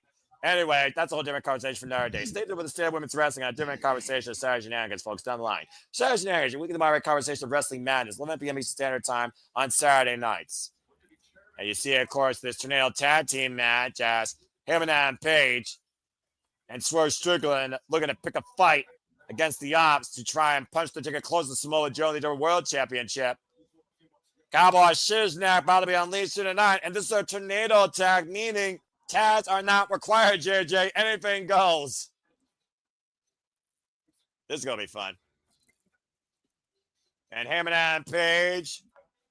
With the steel chain. Oh, boy. And he's not coming out for the entrance either. He's coming out for the fans. Swerve's house! A shout out to Wu-Tang Clan, by the way, who collaborated on Swerve's theme.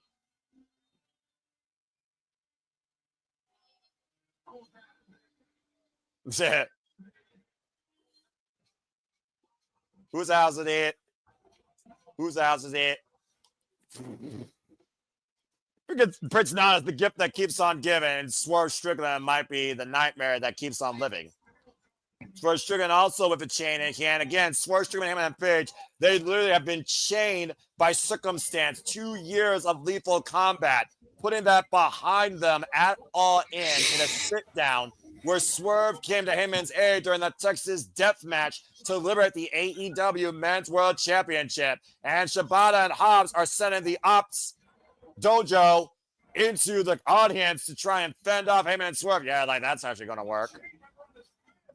Oh, gosh! And again, the chairman's around Heyman's fist and also Swerve with a staple gun. You're going to need an actual militia to hold out Swerve from Heyman and Page.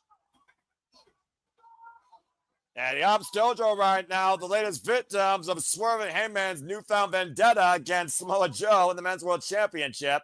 Swerve being Joe's undoing, creating his own dynasty. Heyman and Swerve right now, oh boy. And Shibata, I don't know if Shibata knows how to mess with a staple gun. Right now, Swerve Shibata up in the stands here. And apparently that Ops person on the wrong end of a staple gun here. And that one getting a staple to the forehead. Nice block position, though, there. And Hobbs, of course, sent by in the hospital. Nice split cam view here. Against Heyman in a Falls Count Anywhere match, as this fire has been taken to the people. I guess, did the bell even ring? I don't know if the bell rang. Well, I guess technically I don't see no referee, so the match has not officially begun, by the way, folks. I just want to clarify. As they're fighting in the concourse, well, hey, man, I mean, hey, he's right there where he needs to drink, so there you go. And Swerve and Heyman went, oh! Well, there goes the Christmas tree. Not the gift Hobbs was looking for this holiday season, I don't think. Oh, blow! Right in the Hangman's. And this match again has now officially begun as Swerve and Shibata are fighting in the concourse. The Hobbs just broke a tree in half. That's naughty. Paul Turner trying to get these men in the ring. Good luck with that. I think that's that merch stand. And now Heyman's got Hobbs up. Deathmatch right for a table. I'll say anyone will pay that man a beer. Who says you can't drink while on the job? Take a little refreshing break like JJ did, as JJ always ready. Meanwhile, Shibata and Swerve are battling in front of the merchandise stand. That audience got a hell of a seat watching this combat. I love how immersive AEW is. Swerve right now, and Shibata looking for a bit of a run-up. Uh-oh. And they got steam, and they got off! Kick right to the chest of Swerve Strickland, who falls hard on his back on the concrete. Let's not forget Swerve coming back from a recent ankle injury. It's not a freaking concession stand brawl, but it's a fight, and it will continue on Dynamite as we go to full commercial break for television. Where's Jeff Jarrett when I need him? Good grief. Oh, well, that was a fun little way to get to a commercial break. I mean, again, we're looking at towards Strickland going after Samoa Joe again, being his undoing. Hangman Page, previous AEW Men's World Champion, lost to Samoa Joe inside steel cage, thanks to that orchestrated plan by Hook and the Ops. Why, of course, Samoa Joe prepares for the main event tonight of Dynamite, I imagine, defending the AEW Men's World Championship against Eddie Kingston. Again, folks, as JD and I were talking about earlier, we will be back this Saturday covering AEW Collision live ahead of Saturday night's main event with John Cena's final match. Already on the card, Mark Briscoe will defend the title against Daniel Garcia, TNT Championship, and Chris Statlander, who put those spooky bitches and Fekla in their plates, let them running hide with their tail between their legs. Jamie Hare and Chris Statlander team up against the Sisters of Sins. That and so much more this coming Saturday on Collision. After got a commercial break. Fuck television. Hey, JJ, you got your refreshing beverage, by the way, in order, sir? You seem nice and laid back. Yes, I did. I got me my Faygo cotton candy here. Yeah, I got my Mountain Dew Code Red. You might want to call Code Red based on what Heyman and Swerve are doing out here, because daggum. What? Oh, by the way, special programming note. The Simmons brands in collaboration with the Simple Album Studios in conjunction with Cindy Benedicti and the No DQ Predictions League, but stay tuned with some special projects I'm doing regarding John Cena's final match with friends of the Simple Album Studios starting tonight. You will see the first upload tomorrow. Stay tuned. Very interesting. And, of course, shout out to the friends, of course, the Super Liable Studios. Of course, we are brought to you here out of a continued passion for professional wrestling. Damn it. If you haven't already, subscribe today to the Rage of Wrestling Walter Cruz on the YouTube. You see the man with the holiday cheer. Bring a smile into his life. Be on the nice list. Don't be naughty. Subscribe today to Castle 18 Studios for all your fantastic, I saw that, movie reviews, Christmas holiday cheer, and songs to tell you a story and so much more, too. Follow, of course, if you wish to. I'm barely social as it is, but if you want to find me to be part of predictions or just try and see if I actually engage with you. And Fox 1916 on the X and on YouTube. Don't be a dickhead. Subscribe today to Batty for Wrestling for all your New Japan and pop culture references you can handle. Again, our Canadian friend Ash. Subscribe today, Batty for Wrestling. The Jeff Meacham Network, when it's relaunched next year. Again, subscribe to Jeff motherfucking Meacham here on YouTube and stay tuned for more on that. And again, you can find all of us underneath the umbrella of the Simple Album Studios at SRS Studios 2024 on the X and in and out of here on our respective platforms on YouTube. As James Hebert and the Bellas found they've wrong here, you can see him editing not only this year, but last year's Saturday Shenanigans Highlights Summit. Good luck on that, bruv. Follow him, Jake Hebert's side 95, as always. That's really cool and dumb things on the internet. Speaking of dumb things, that was done by Hangman being in oncoming traffic against Hobbs, as Hobbs just ran him over like a freight truck. I'm feeling very mighty. Speaking of mighty, subscribe today to Raiders of Wrestling. That's Wrestling Time. Shout out to Datilla. She'll be on my next Simple session here very soon in the near future. I'm Mighty Morphin Pink Power Ranger here at the Super Reliable Studios. You saw him earlier, give his prediction that came to fruition for the AEW Women's Tag Championship Tournament. Follow him, causing chaos in and out of the X on Spaces at Rock and Ropes. Follow DJ and, of course, his friend and Hannibal and so much more today at Rock and Ropes. As we return back to action on AEW Dynamite tonight. And shout out to the Wrestling Collective. As you see right now, AEW Dynamite is trending on the X, the conversation piece of the night. I've heard people throw a shoe but never throw a tree. I'm just saying. And right now, Shibata and Hobbs in full control, isolated with him and Page in the ring after dropping Swerve Strickland. Jaw first across the barricade in the timekeeper's area. He's clear and he's ready to fight tonight. And right now, double suplex to the former AEW Men's World Champion. Oof. That back has been heavily banged up and warped ever since the Warwick Kyle Fletcher at All Out, JJ. Yeah, no question.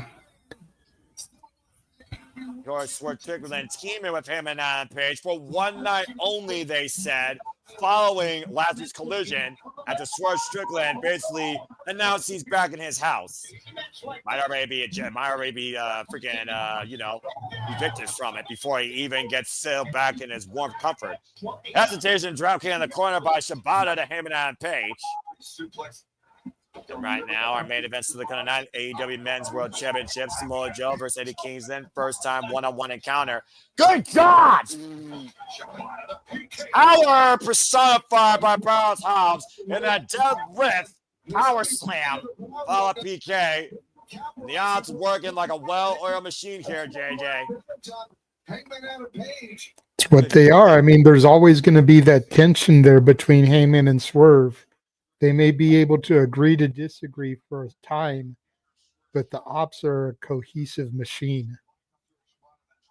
Yeah, about to say, we don't know the condition of Swerve since he got taken out in the Timekeepers area. And Safet with a shout out to listening to the Spaces this past Monday and thought that it was good. Thank you again, always, for your support. Sandy, of course, keeping up with the conversation as well as you all can using hashtag AEW Dynamite as Prince Nana on the apron. What the hell are you thinking, man? That's not a smart move, Nana. About to say, though. Oh! Swerve comes in with a high boot. Rocket Hobbs, who looked like maybe he was going for his own buckshot lariat. And now Swerve, hey, man! Opposite stereo, tope suicidas. Now Hangman returning Hobbs in the ring and Swerve returning Shibata back in the ring. All four men back inside. Hangman sends Hobbs over to the outside. Get a tornado tag, folks. Anyone can get a pinfall submission inside the ring. Referee Mike Posey, by the way, for this contest. Shibata with the follow-up. Swerve meeting him, though. Nice arm drag takeover. And the brainbuster, perhaps. Went for a good scouting by Shibata. Single leg boot to the wrestler by the former AEW Men's World Champion, who calls himself the most dangerous man in AEW. Jury is out whether he or Heyman's more dangerous. Both men, though, that's a lethal combination. And Swerve popping off that corner with the elbow strike. And I don't understand this. I don't understand y'all and your pop culture things. I don't understand that. I don't. I think, what did my friend King call that? Gritty? I don't know. Shout out to my friend King H fan of ATW. And Swerve might be looking to make a house call. Whose house? And Hobbs says, not your house. Or not to my house. Right, Swerve out to Hobbs says your call cannot be completed as dialed. Do. Browse Hobbs. And Swerve on one side. Big cowboy boot. Buckshot counter by Shibata. Oh, the low blow. Now going for the Juju Katami cross arm breaker. Sidestep, though, by Swerve to Hobbs, and still ring steps. Hangman in a world of trouble, though. Swerve, though, now going up to the top rope. Uh-oh, Shibata may not be able to go the whole thing. It's a Swerve stop. Jeez, Shibata saw it coming, but was unable to let go of the wrist lock and took the full extent of that Swerve stop. All four men down right now. Is at a reset here. Prince Nana and the AEW faithful willing on these four combatants in this this tornado tag match. Well, we're in Atlanta, Georgia. I mean, Atlanta, I don't know how many hours away it is from Texas, but no different conversation. Yeah, all four men staggering back up to their feet here. Powerhouse Hobbs and literally Katsuyori Shibata doing the work, courtesy of Samoa Joe, neutralizing two of the most dangerous targets towards the AEW Men's World Championship here. Swerve and Hangman, Hobbs and Shibata just throwing down. Sidestep. Oh, no! Hobbs just ran through Shibata. The elbow strikes connect by Hangman and Swerve. The Irish whip and Hangman. What the hell is this? Hangman. Far away throw and Swerve. 450! Wipes out Shibata. Swing and miss by Hobbs. Clubbing elbow to the back. Rolling through with the flatliner. Drives down Hobbs. Man. The guys tell the story of the rivalry of AEW the last 2 years. A Joker to their Batman. Those stairs say a whole lot, JJ. And Hobbs right now asking for both Swerve and Hangman. Both men slipping out, hooking Hobbs, and uh-oh. And Hobbs, throw it down for the table! I didn't even know that table was set up on the outside. Meanwhile, Hangman caught and loaded. Buckshot lariat! I don't think they're done as the saloon doors are welcoming in new company house call connects to Shibata. Swerve Strickland the cover and Swerve him with the win. Wow, that's a statement.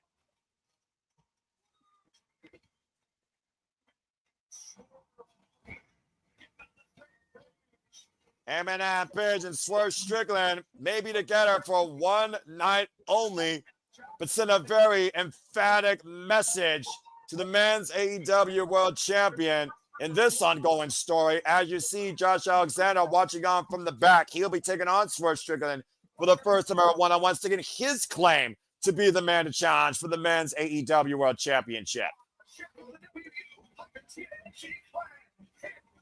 And of course, you see now you can actually get that new soundtrack of Swerve Strickland on Spotify and Apple Music today. I have to go backstage with Don Callis. Somehow, my money. This is yours. The possession is 9/10 of the law, but it's not. Yeah.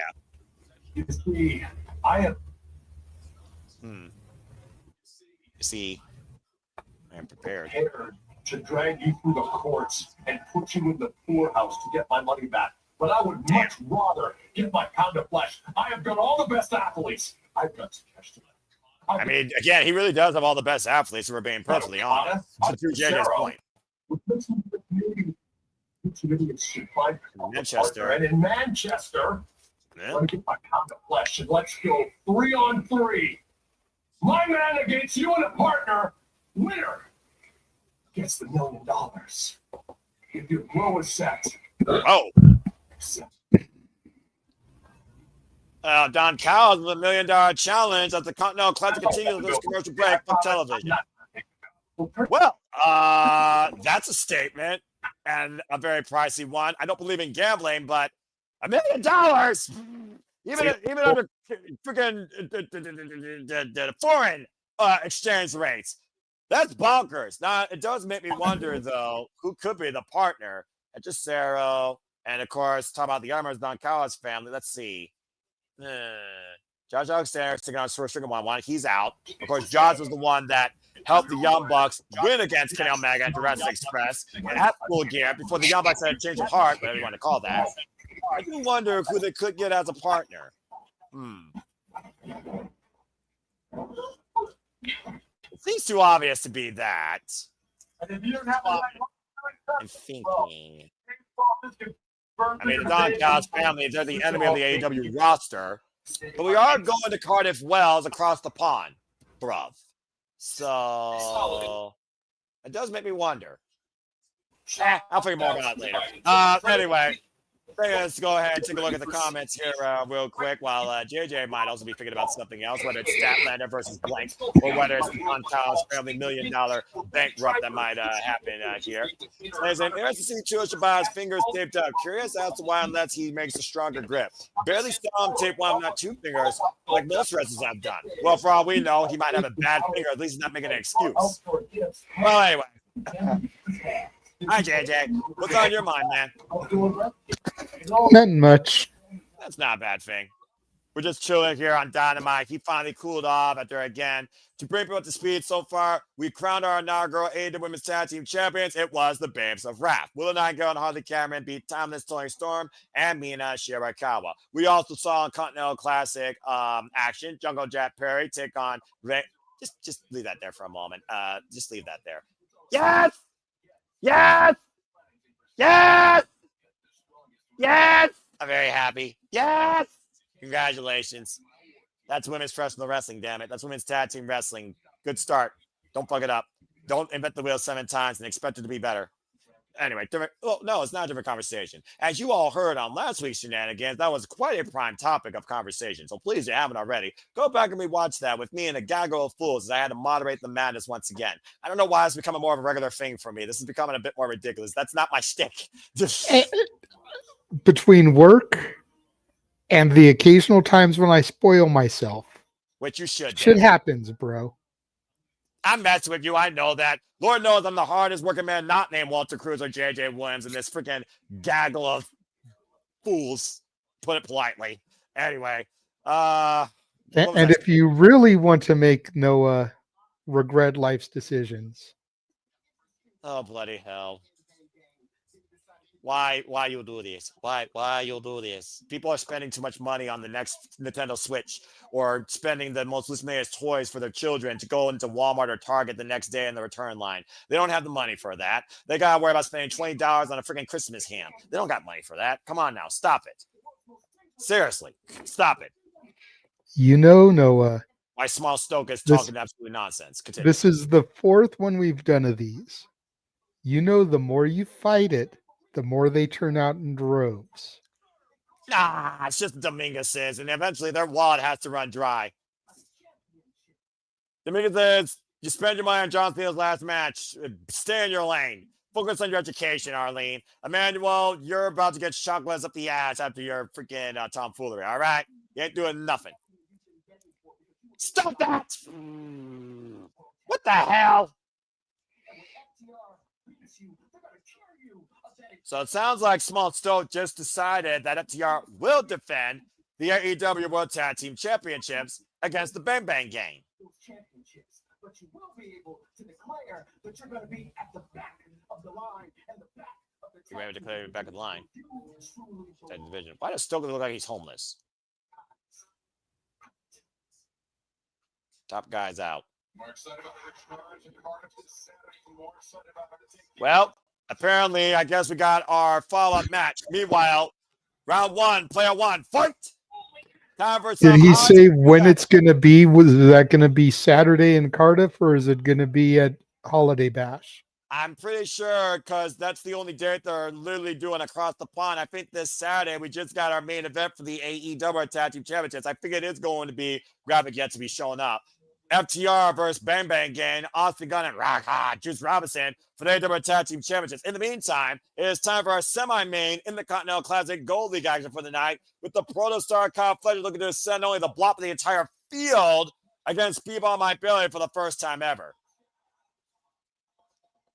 And of course, with winning the Continental Classic comes with the Continental Championship, currently held by Rainmaker Kazuchika Okada, the man that the Protostar beat in his first match in this year's tournament. Yeah, because Holiday Bash is in Manchester. Oh, so maybe both shows are going to be across the pond. Okay, and that is a 3-hour Dynamite. It's a Dynamite Collision special.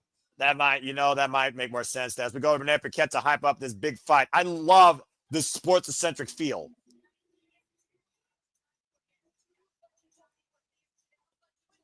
Saying it's do or die for him. As Kyle Fletcher has no lack of confidence. Thank you for that, Renee Paquette.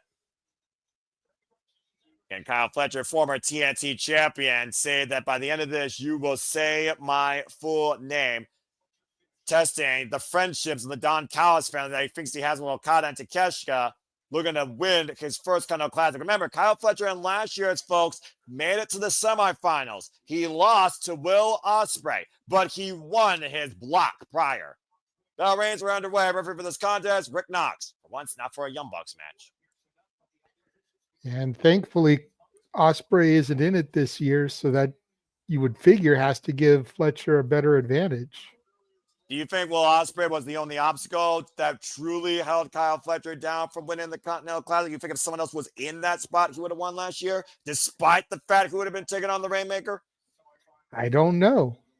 I mean, at least we would have gotten him to the finals. Like, you know, Fletcher hasn't lost a match so far here. So yeah, one would assume, and I know when you assume you make an ass out of you and me, but one would assume that if he made it to the semis and only lost to Ospreay, if Ospreay wasn't there, then he may have made it to the finals. And Speedball Mike Bailey is also in the same block as his Jet Speed partner, Kevin Knight, and Speedball currently has 0 points. Again, folks, the rules are a 20-minute time limit, 3 points for a win, 1 point for a draw, 0 for a loss. Everyone's banned from ringside. If anyone gets involved, they are fired from AEW. There you see the standings on the bottom of your screen, by the way, for the Gold League. Kyle Fletcher right now is tied with Kazuchika Okada at 6, but winning this would put him at the top of the block and the top of the field. While Kevin Knight's at 3, and Speedball Mike Bailey is at 0 with Jungle Jack Perry, while the Bastard is also at 3 points. Speedball could play spoiler here on Kyle Fletcher's run right now. And honestly, this might be a no-lose situation for Speedball. Nice takeover, but the shoulder's not down. Great position by Rick Knox. There's a cover for a 1 count. Reversal with the crucifix. Gets a 1 count there as both men are in position. And, of course, the Blue League, Kenosuke Takeshita is at the top at 6. Cover 2. And tied with Claire at 6. Mascara Dorada, John Moxley, Orange Cassidy at 3. Roderick Strong at 0 as Kyle Fletcher looks to reset. Kyle Fletcher so far seems very composed, cool under pressure here, as he should be. Killing the momentum of Speedball Mike Bailey as well. It's a smart strategy because as soon as your opponent has the freaking driver pole position, you want to make sure you find a way to overtake that or defuse it.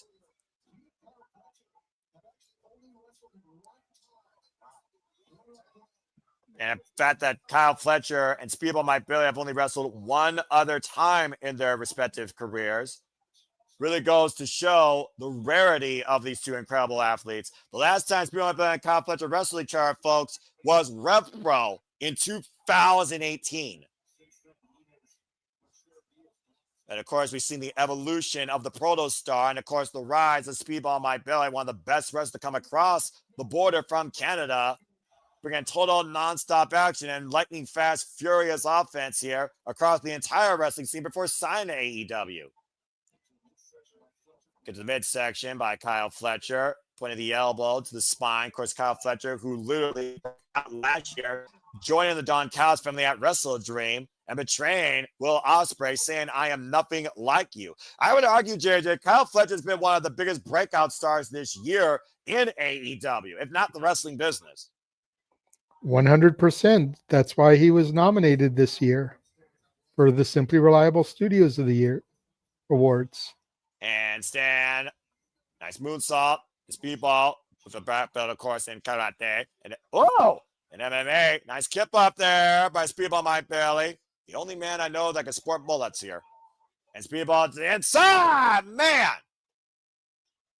Driving Kyle Fletcher on the floor with that explosive rana. Speedball Mike Bailey going up to the top rope, and Kyle Fletcher caught off guard here. As Kyle Fletcher might be unaware where Speedball is. High cross body catching him out in midair. Swing him around there. Tilt him a backbreaker. Half Nelson bomb. Driving Speedball Mike Bailey down. Good grief. 7 years makes a huge difference, folks. Take a look at the replay here, JJ. What a freaking counter move by Kyle Fletcher. Double combo. Like a catatonic off the backbreaker.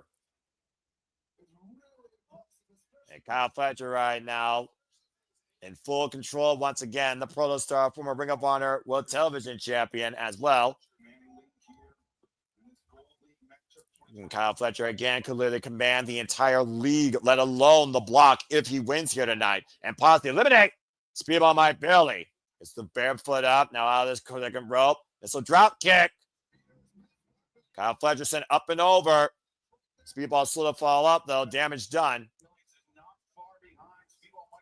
Speed versus literally technical prowess here might be the tail of the tape, or just the endurance and intensity.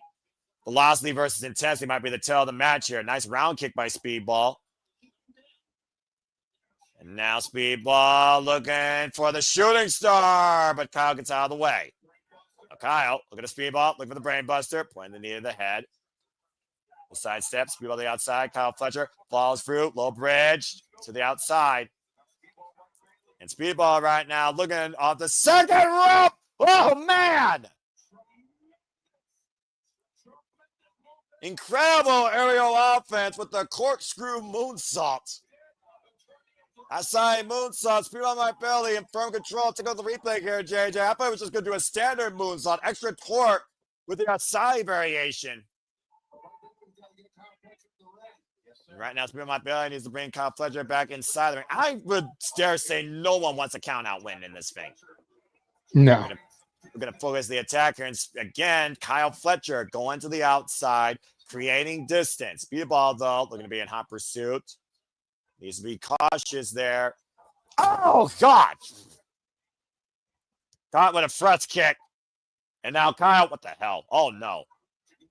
Looking for the brainbuster, possibly on the top of the barricade. Speedball fighting for everything he's worth. Now hoisting Kyle Fletcher. Fence the knee. And right now, Kyle Fletcher literally hung across the barricade. And I sense disaster. That's a very, very tightrope walk. Now Speedball might barely. And Kyle picking the foot. There was no way with Speedball looking for those Revolution knees on the freaking barricade. You kidding me? Look at that knee drop. Kyle Fletcher, though. Oh, dear God. Hoisting up Speedball. The knuckle driver on the barricade to the lower Lombard. Is Speedball might barely on the point of no return. Stay tuned as this match continues. Fuck television. Jesus, that looked nasty. Come on. Anytime I see a Michinoku driver on a weapon type spot, I'm just like, nope. I don't even think he landed on his head. That was on his shoulder or his side. That was awkward landing. Awkward indeed. As we got a commercial break here. Again, just to bring people up to speed, JJ, look at the tail of the tape here. If Speedball might barely loses, he would be at a 0-2 deficit, same as Jungle Jet Parade. Not necessarily eliminated, but when you're pretty much at 0-2 in this thing, you pretty much are in a no-lose situation. Yeah. And like Kyle Fletcher won last year's block. He was in the Blue League, by the way. Kyle Fletcher has a chance now to not only ascend to the top of his block, he has a chance to ascend past everybody right now in the Continental Classic to 9 points. That's a good spot to be in, considering Kyle Fletcher, after this, will only have 2 matches left. He would go into this so far, JJ, without a 0, unblemished. Mm-hmm. And with his opponents left being Pac and Jack Perry, like, things look really good for him. Put that in perspective. No disrespect to the other 2 competitors. I don't want to take anything away from them. Right. But the hardest competition he may meet going forward is the bastard Pac. Bastard versus a freaking genetic freak of his own velocity. Two velocity freaks. I'm for it. I'm for it. I want to see that. I can't wait for that match. I'm for it. And of course, Kazuchika Okada, the only ones that he have left, as we know, is Kevin Knight and Speedball Mike Bailey. And Speedball he already beat earlier this year at Double or Nothing when he defended the Continental Championship. So he knows how to beat Speedball. Again, should be easy victories for Okada in Kevin Knight and Speedball. Well, you say easy, but everything in this Continental Classic is earned, JJ. I wouldn't consider any match easy. Just saying. I'm just saying, when you look at the caliber of opponents, I feel like fair. Okada's had his hardest matches. You think Okada's already had his hardest matches, really? No. Yeah, with Speedball and Kevin Knight, all that's left? Yes. Those should be cakewalks for Okada. Well, again, he does have victories over both, but it only takes 3 seconds. You've said that for Bam about this business. His cockiness, your confidence in him might be what literally cost him here. And truth be told, he may not, lose his spot, but if I'm Okada, would I not want to be the front runner versus the runner-up? As we go back inside here, 3 points on the line. Kyle Fletcher, Speedball Mike Bailey on the apron. Gold League action continues here in the 3rd annual Continental Classic with a Continental Championship on the line. Previous champions, the inaugural Eddie Kingston, and reigning defending champion this year, Kazuchika Okada. Speedball and Kyle Fletcher again. Take a look at the replay here, JJ. Watch the way Speedball lands. Jeez! On his lower lumbar. There you see the bruising. Oh, my Lord. The physicality being shown here on the bodies. As we go to commercial action here, Poison around the outside, took the Protoss up and over on his head, looking for another half and half suplex on the apron, drop down. Now Speedball, Well, I've seen this before, and Kyle Fletcher does not want to be in that position, I assure you. On the ring apron, Speedball, Revolution knees! And of course, the apron, the hardest part of the ring where wood meets steel, braced literally with a human body, crushed with another human body on top of the full force of those knees in the sternum of Kyle Fletcher, JJ. Mm-hmm. That's worse than getting body slammed there. He basically got compressed. And he couldn't be compressed any flatter if you wanted him to be. That's crazy. The wind's taken out of the Proto Star. And again, the velocity of Speed on my belly with that Revolution knee drop there. But again, damage done to lower back. You see Speedball favoring the small of his spine. Oh! Barefoot in the corner. For those that don't know, Speed on my belly wrestles barefooted. Plunging him with that boot. Now looking for the Flamingo driver. Of course, that led him to win the Estrogen Championship against Trey Miguel in a successful defense at Against All Odds literally a couple years ago. And now going up to the top rope. Kyle Fletcher and Speedball. And taking over at the friggin' Steiner. And now Speedball might be looking with Fletcher down in the drop zone. Plow sleeve for his ace in the hole as he wears Velatro gear. Squaring up Speedball for the shooting. Oh, man. Caught knees to the forehead. Excuse me. Boots to the feet to the forehead. And now Fletcher laundry Speedball in the corner. Fletcher won't stay off the attack. Liger bomb. Cover. 2. No. Damn it.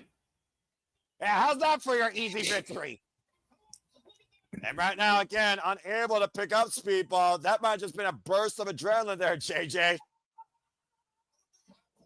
I'm about to say, Kyle Fletcher has to recover from what Speedball did him earlier on the apron. Again, look at this Liger bomb, or as you all might know it as, last ride. Hiked him up, sit out, legs over the shoulders, Speedball kicked out.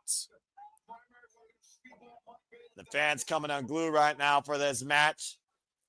And resiliency of Speedball in my belly, but the animosity and the furious nature of Kyle Fletcher might be Speedball's downfall, just driving his boots in the side of the head and throat. Good Lord. How frustrated is Kyle Fletcher that Speedball was not put away by that? Probably very frustrated. Again, JJ. Looks like we're getting the semifinals and the finals at World's End. Just like last year, again, the top of the Gold League will face the run-up of the Blue League. The top of the Blue League will face the run-up of the Gold League. The winner of those two matches will be our finals the same night to crown this year's winner and Continental Champion.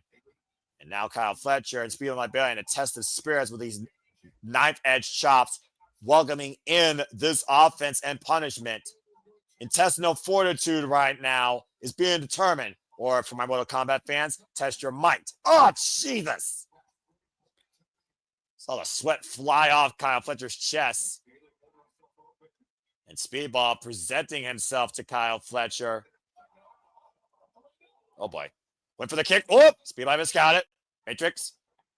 Single boot. Don't blink, JJ. Half and half. And now Kyle Fletcher the follow-up. Speedball. Oh, God! Standing man fly cover. 2. No! Oh, damn. Speedball fought again before the PK. Kyle Fletcher. Whoop. Dodge the moonsault. Sweep the leg. Denied. Kyle Fletcher hooking up Speedball. Speedball lands on his feet. Doesn't leave the clothesline. Now Speedball. Crucifix. No counter. Deep roll up. Kyle rolls through though. Hooking Speedball. Goozling him. And what the hell? Eye to eye. Pop up. Went for the run up. The strip of Kyle Fletcher. Oh! Reverse Rana! Reverse Rana! Hook up. Single leg. And a 2 count again. Oh, PK. And Speedball. Another Revolution knee drop. I love Speedball my Billy matches. Oh! Head kick to the side of the head, and they're not going to get the first 3. Kick out 2.5. Nope. Fletcher's resilience on display now. Neither of these men want to get anything less than a win. Right now, Speedball scouting Kyle Fletcher, pausing for time adventure, and connects. 6 in the cover to Spingo. Fletcher remains still undefeated Continental Classic for the time being.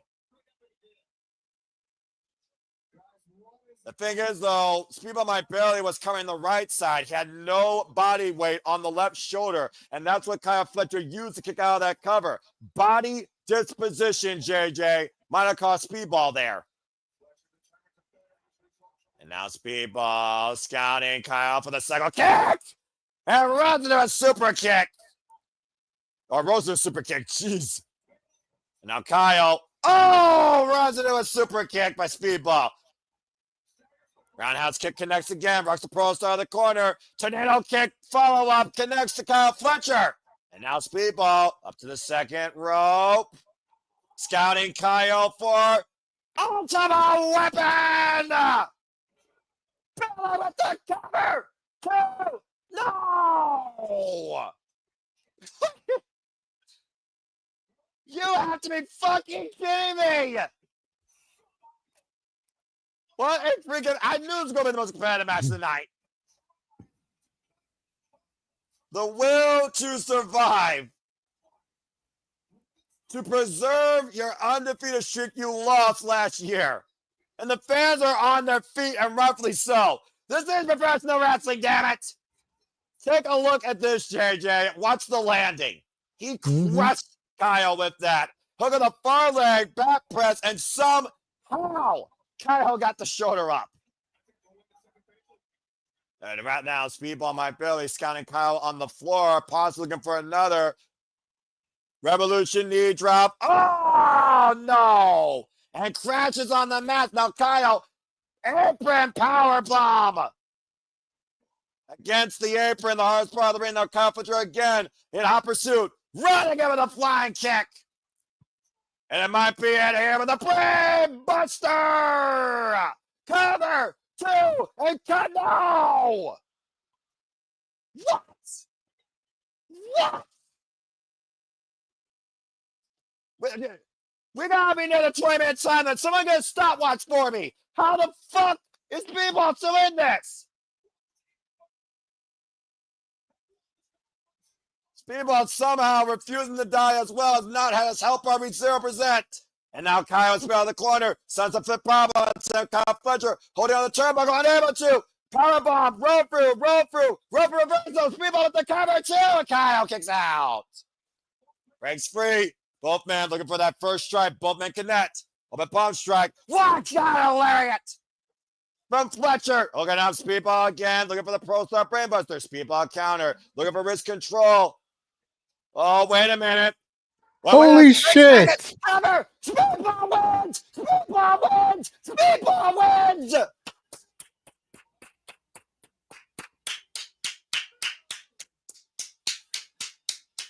Holy shit. Speedball got him. Unbelievable. A straight jacket. Counter roll up. Packaging Kyle Fletcher and Speedball My Belly just put up his first 3 points in the Cutout Classic. Whoa.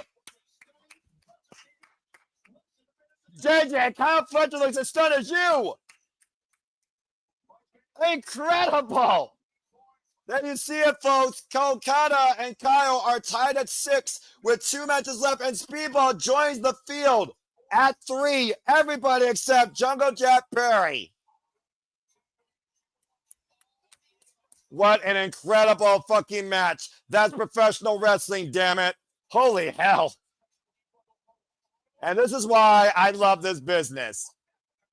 Kyle Fletcher caught off guard for a split second, and Speedball capitalized. Have to go backstage with him and Page with Renee Paquette after that remarkable match. Whew. Staying held for your team with Strickland. What is next for him? What's next for me? The All Elite Wrestling Men's World Championship. John, I'll be watching tonight. Regardless. Tonight at World's End. I'm coming for you. And I'm coming for the World Championship. Whoa! Our main event up next on Dynamite after this commercial break. Fuck television. Quiet Okay, first off, JJ, you know what I do when I reach a certain level of passion that gives me an out-body experience, right? Yes. If you will, indulge in me, people. Kyle Fletcher, Speedball My Belly, Continental Classic, 2025, Gold League action. If you all know what I'm about to say, type it allow me in the chat. Simply put, that's perfection of wrestling! Damn it! Oh my god, what a fucking match. Wow. Okay, I'm good now. I'm good. I'm good. Man. Damn, that gave me much more than I expected. And Speedball got the win. What you got to say out of that? Made me eat my words. I love when you are eating crow. Damn it. I know you do. That was so fucking good. And a freaking straight jagged trap roll up, by the way. That was very smart. Cross jagged the arms, rolling up Kyle and putting his body over the legs. Kyle had nowhere to go. Incredible. All right. And Safed also saying, what a fucking match tonight. And thank you, Safed, for also, of course, echoing the simple man's glance. Again, buy the shirt. Don't support me. Support my friends. Buy the shirt today. I don't market myself. I'm in it for professional wrestling. I do not matter. The business does. Damn it. Simply put. Fletcher's still the leader, though, via tiebreaker of Okada. That's a very good point, Sandy. As again, JJ, I told you tiebreakers can matter. We know that Kyle Fletcher still has Kevin Knight with a win. But Okada still has to face Kevin Knight. Those tiebreakers come into play based on the later match results. As you talked about Okada, he has Speedball Mike Bailey and he has Kevin Knight left. He is tied with Kyle Fletcher at 6 as Speedball joins the field of 3. Both Kyle and Okada have 2 matches left, as Kyle, of course, has the Bastard Pac and Jungle Jack Perry. So they're very much tiebreaker scenarios to come into play here where, honestly, thanks to that win, everyone is still alive in the Gold League. I love that type of shit. Oh, man. As of course, we prepare for our main event. Let me again thank you all for tuning in. Please subscribe, comment, and tell a friend. Again, you all make this possible for the passion to persist. This is why I love doing the shit and why I love covering all things professional wrestling, damn it. Again, hope that you all enjoyed our coverage. Hope you all stay tuned and follow us the entire week for the events that are ahead, including the 2 AEW Collision winners coming, John Cena's last match, Saturday night's main event, also exhibition show in the future, as well as our Saturday shenanigans. As we get ready now, oh, wait a minute, go backstage with Young Bucks, who are now a little bit richer. They answer to Don Callis' $1 million challenge, and you might get your official card for this Saturday's AEW Collision winner is coming. A tag team partner. Is it?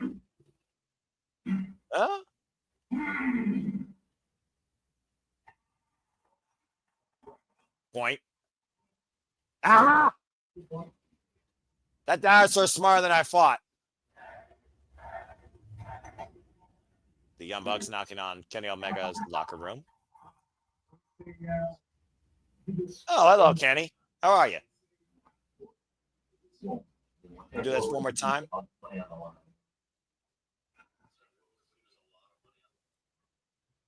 You're right. That's a lot of money. I mean, Kenny Omega, you can do a lot with that money. I'm just saying. I don't want money. It's about Don Callis and his family. I want money. No. But Don Callis and his family. Next week, simple as that. The Elite. Hey, simple as that. I love it. So, tune in. Be there. I mean, hey, if Kenny Omega can bankrupt Don Callis, that's a Christmas gift for him. Goodbye. Oh. All right. Mwah. And good night. Bang. But it sounds like the Elite, Kenny Omega, and the Young Bucks are back together for one night only. Will there be peace once they're done? Looks like we got our next match for AEW Collision winner is coming as we get ready now for our main event tonight. Justin Roberts, take it away. It's main event time on Dynamite. And they did say that'll be in Manchester, so that'll be Holiday Bash. All right, well, thank you for that. But we know tonight we're in Atlanta, Georgia, JJ, and this is our main event. We just saw a fight of intensity and velocity. Now we're about to see some real men taking it for the AEW Men's World Championship. Or at least one man is real, the other one in question by the challenger. Here comes Eddie Kingston, inaugural AEW Continental Classic champion. Since coming back from injury 18 months later, currently 4-0 in singles action, including a singles win over Katsuyori Shibata. The AEW World Championship for him is about leading the young generation down the right path, do the right thing, do the way things are supposed to be, because he cares about AEW that damn much. He hated that he had to say it, but he's guilty of it, and he admitted it. Imagine Eddie Kingston winning that strap tonight. What the world would that mean to that man? But that's a big if, considering who's on the opposite side of that marquee, JJ. Yep.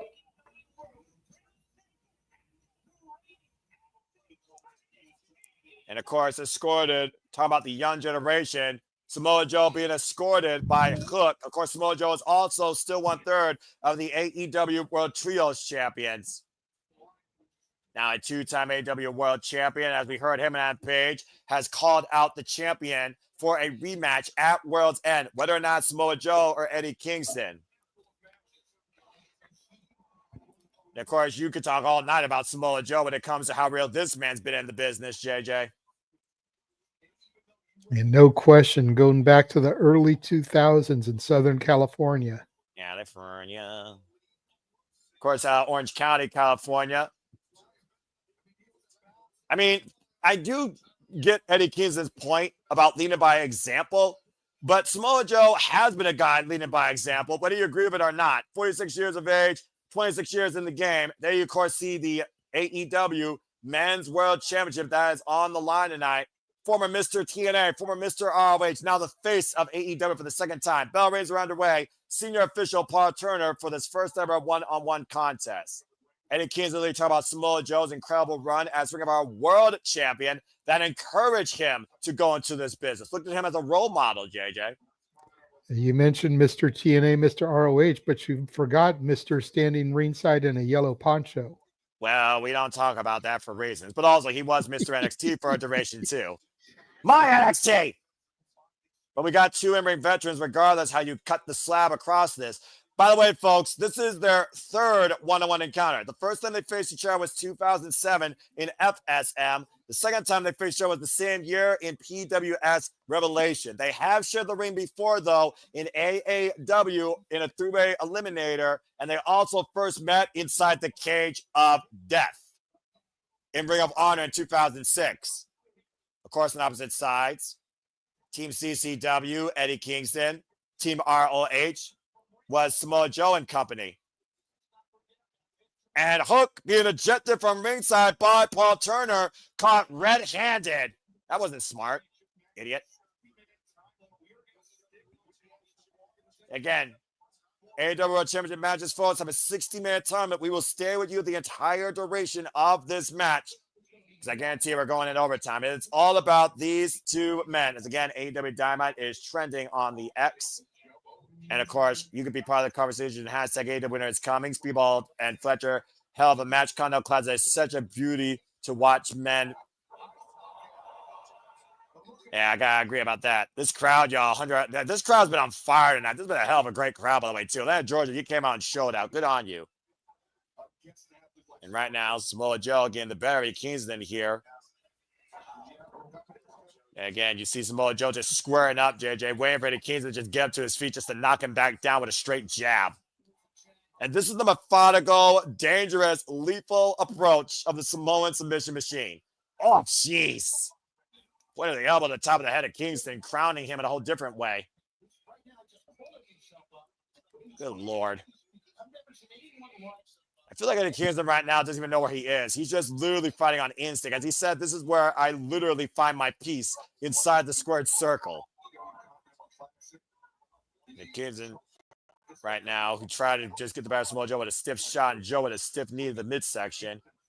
As Joe's just literally exercising his will against his challenger. But we also see Eddie Kingston rise when we think he couldn't, especially here in AEW. Oh, nice bulldog, Samoa Joe. This main event match, Eddie Kingston looking to win the big one for the first time ever. We'll continue. Rest required picture of full commercial break. Fuck television.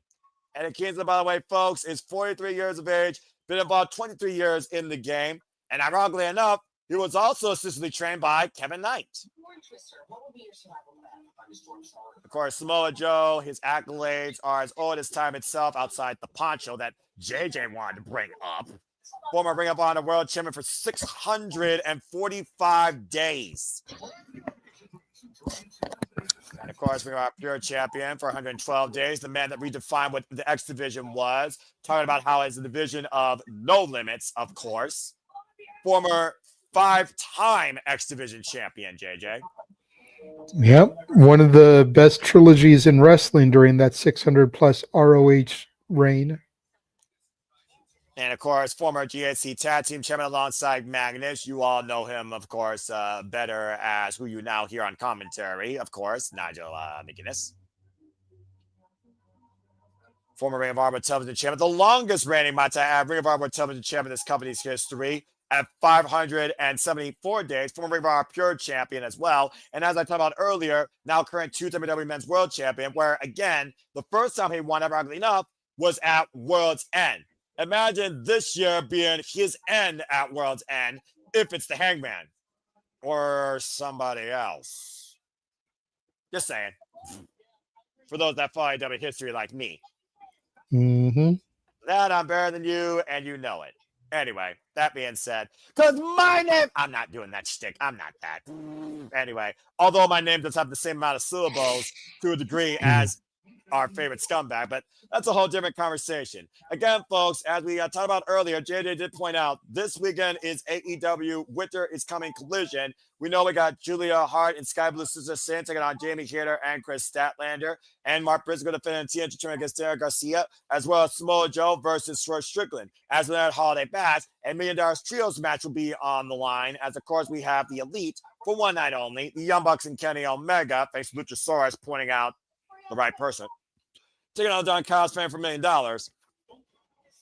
As well as it sounds like FTR defending the World Tag Team Championships against the Bang Bang Gang. Of course, Rock Hodges, Robinson Austin Gunn, who previously beat them before they got the titles. In fact, they were FTR's last loss. So a lot of things coming ahead here as Winter is Coming continues while the holiday season continues to draw closer and closer and the true winter season approaches even more. And of course, we'll get more Blue League action in the Continental Classic. As you see the Blue League right now, Kenoda Takeshita and Clio tied at 6, Moxley at 3, Mascara Orange Cassidy at 3, Roderick Strong 0. But we just saw tonight a hell of a WTF when Speedball Mike Bailey beat Kyle Fletcher. And welcome back here again. The winner is Coming. Capacity crowd on hand for the AEW World Championship main event here tonight at AEW Dynamite. Been enough about a freaking slugfest. And what do you expect from a man that's been a brawler his whole career? Oh, an elbow literally the heart of Kingston. Notice the heavy bandaged right arm, by the way. The left arm, though, by the way, JJ. The heavy bandaged elbow from the wars with Heyman and Page. I think Kingston just jacked Samoa Joe's jaw there with that uppercut. Of course, Champion's advantage. Tiger only his hands. We have pinfall or submission inside the ring. Again, Kyle Fletcher lost to Speedball Mike Bailey. We saw Kazuchika Okada beat Jungle Jack Perry. And we saw the Bears of Rap beat the Thomas Love Bombs to become the inaugural AEW Women's Tag Team Champions. And now we have our main event here with Samoa Joe and Eddie Kingston for the AEW Men's World Championship. And a hell of a night once again on Wednesday night. Now Eddie Kingston going up and down right now, attacking in the midsection. Samoa Joe being oh my Lord, can he survive this blizzard? Oh God. Speaking of blizzards, just announced Claudio Castagnoli versus Takeshita for the Blue League this Saturday at Collision. Winter is Coming. And of course, as I talked about, both men tied at 6. We could finally get a league leader in this entire thing. How the hell did Eddie Kingston survive that onslaught and knock Samoa Joe down is beyond me. That was ridiculous. Somehow Eddie Kingston right now might literally be only fueled by the chance of the AEW faithful that have followed him on this journey of self-discovery. And right now Eddie Kingston, Sal! Golly! Vicious Shiranagi out the corner. Talk about the untapped potential of Eddie Kingston. Bryan Danielson and Phil Brooks are admitted to that. Eddie Kingston been proving all the dollars won, though, during his AEW career. Former Ring of Honor World Champion and inaugural Continental Classic Champion. Bang! The man to win, of course, the Triple Crown here in North America. And Samoa Joe again just hammering his way with the challenger in the corner, driving his boot.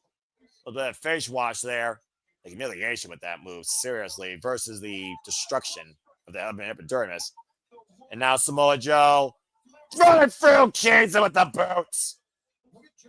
Through the ropes. Good grief. Across the bridge of the nose, it looks like.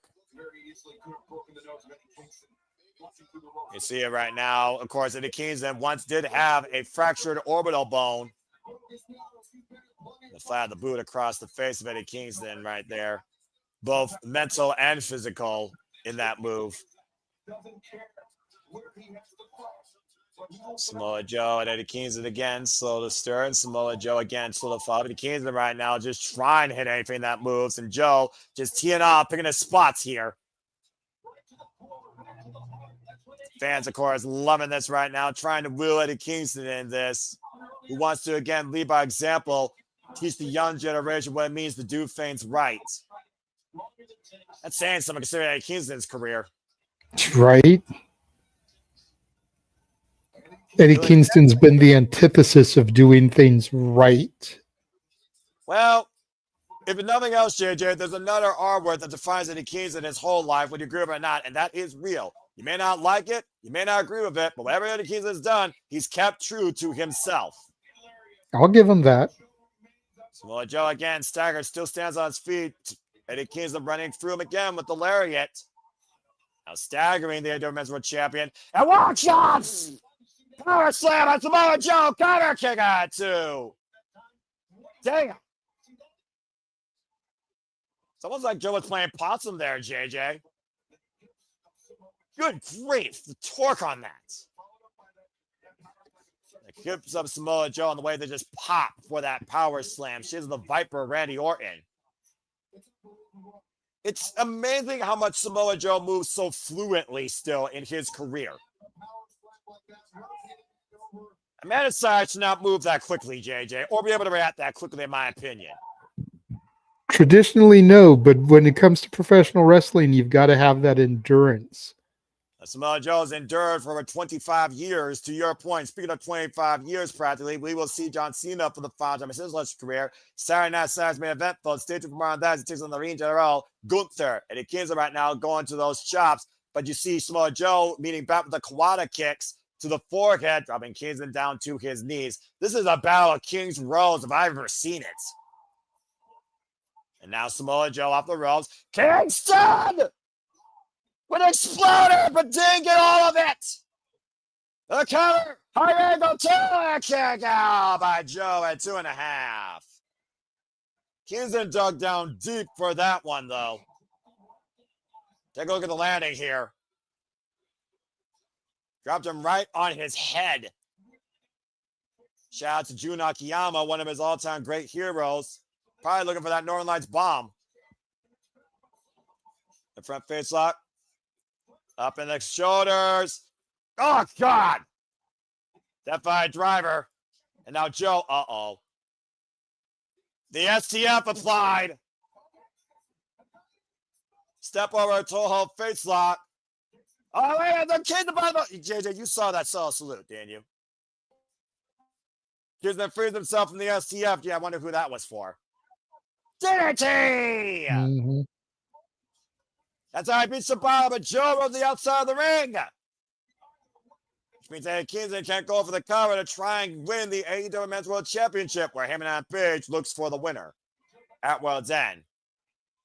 Samoa Joe, though, might literally be dead weight, literally dropped on his head. And yes, folks, STF, yeah, a salute to the GOAT of sports entertainment. For those that don't know, Samoa Joe and John Cena did share a one-on-one match in a dark match. The high ground, the advantage right now. Eddie Kingston scrambs Samoa Joe for the Hurricane. Joe blocks it. Big headbutt. Samoa Joe was able to scout that. The headbutt, blocks the lariat, Eddie Kingston. Cutter! The cutter connects! And Joe right now, wobbly. Eddie Kingston, Hurricane again denied. Samoa Joe, Kakita clutch! Kakita clutch, locked in, body grapevine! Kingston's locked in, nowhere to go! The hand on the forearm, you see the forearm deep underneath the jaw of Eddie Kingston here. But Eddie, there ain't no choice but to tap out. Night, Kingston. Woof.